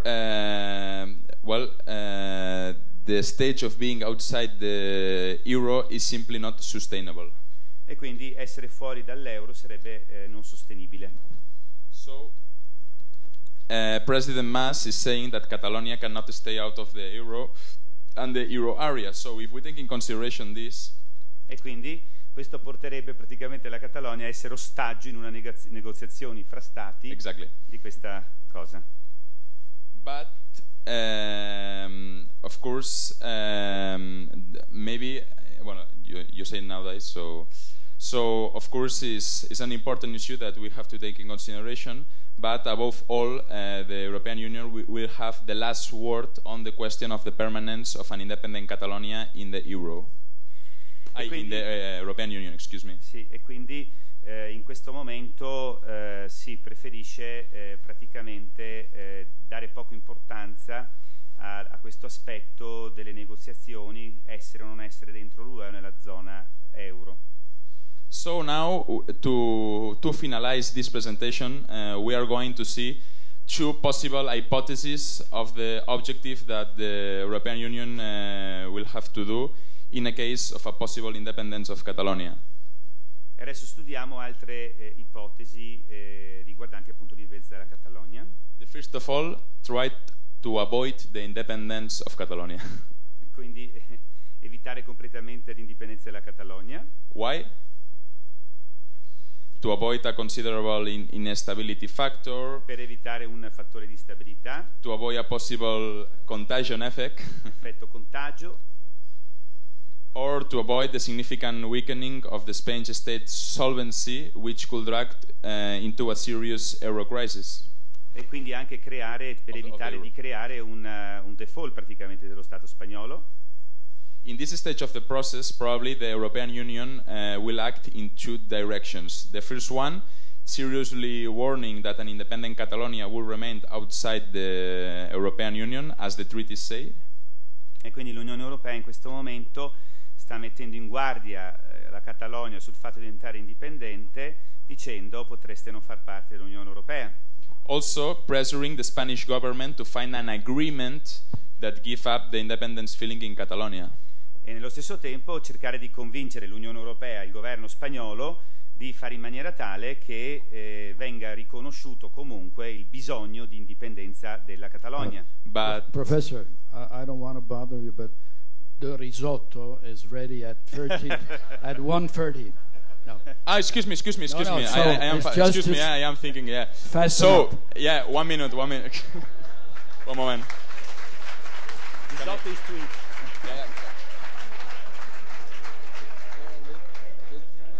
Okay, excuse me. Yes. So, I am finishing. So then, if finally the independence came inevitable, the European Union will try to become with the lower possible costs. E quindi l'Unione Europea mi fa capire questo, che loro stanno parlando molto con l'Unione Europea sul tema, cerca di convincere a trovare insomma il sistema che abbia i minori costi possibili. So finally, yes, I finish with this one. What is the nowadays status quo in the international and European Union law? First of all, if we want to, if we made an unilateral declaration of independence, the European Union, if we want to apply for the membership, we have to be an independent state recognized in the world, in the United Nations. E quindi questo adesso è quello che potrebbe avvenire nel caso di indipendenza, tenuto conto dei principi di Copenaghen, i criteri di Copenaghen e del Trattato di Lisbona, che si applicano solo a coloro che sono membri dell'Unione Europea. But the Security Council of the United Nations have to recommend the acceptance in the international sphere to the General Assembly of the new state. But this Security Council have the veto right. E quindi loro stanno anche valutando come eventualmente avere un riconoscimento all'interno dell'ONU come Stato indipendente. So it seems quite unthinkable that Russia, that have the problem of Chechnya, that China, that have the problem of the Tibet, or the Obama administration of France will have unanimity to recommend to the General Assembly to accept Catalonia as a state with normal international life. E quindi stanno cercando di capire con l'ONU che cosa potrebbe succedere, perché tengono conto del fatto che la Russia ha il problema della Cecenia, la Cina per esempio quello del Tibet, e quindi che questi riconoscimenti di nuovi stati possono essere negativi per loro. So probably Catalonia will be a state, but a state with no international recognition like Palestina or Kosovo. Mentre dall'altra parte c'è l'esempio positivo per la Catalogna della Palestina e del Kosovo, che sono invece stati riconosciuti con una normale vita internazionale. But if this changes and finally Catalonia is a member of is an actor accepted in the international sphere, then to apply again to be again in the European Union, we will enter into an intergovernmental negotiation where unanimity is required. E siccome c'è l'unanimità da parte degli altri stati europei per ammettere un nuovo Stato, dovrebbero discuterne appunto con la Spagna, che non ponga il veto per entrare in Unione Europea. Not only maybe Spain, but maybe also other countries that o altre regioni, o altri like paesi. Italia. Come l'Italia, per esempio. So, conclusions. 3 conclusions. First one, Catalonia cannot afford to stay out of the Euro and European Union. Catalonia, prima conclusione, non può restare fuori della zona euro e dell'Unione Europea. But this does not inevitably means that Catalonia is a hostage to the Spain in the negotiations. Ma questo non deve significare che la Catalogna è ostaggio della Spagna o di altri nelle negoziazioni. So the only solution to this conflict is the path of negotiation and agreement, even to achieve the independence. E quindi la soluzione è quella che bisogna per forza arrivare ad una negoziazione per arrivare comunque ad un'indipendenza. Thanks.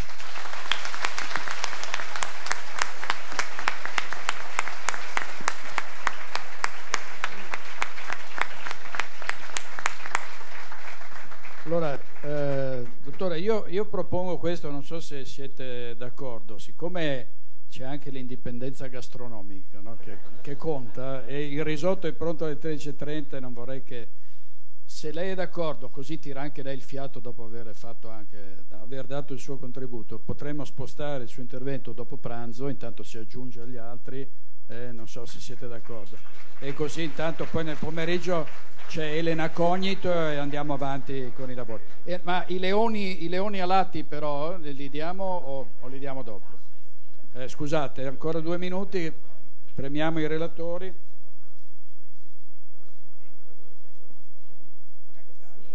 Eccoli qua.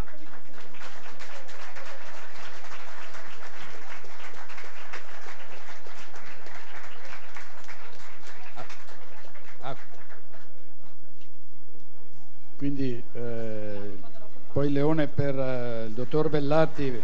più tardi, e grazie molte al professor Roger Fernandez Urbano.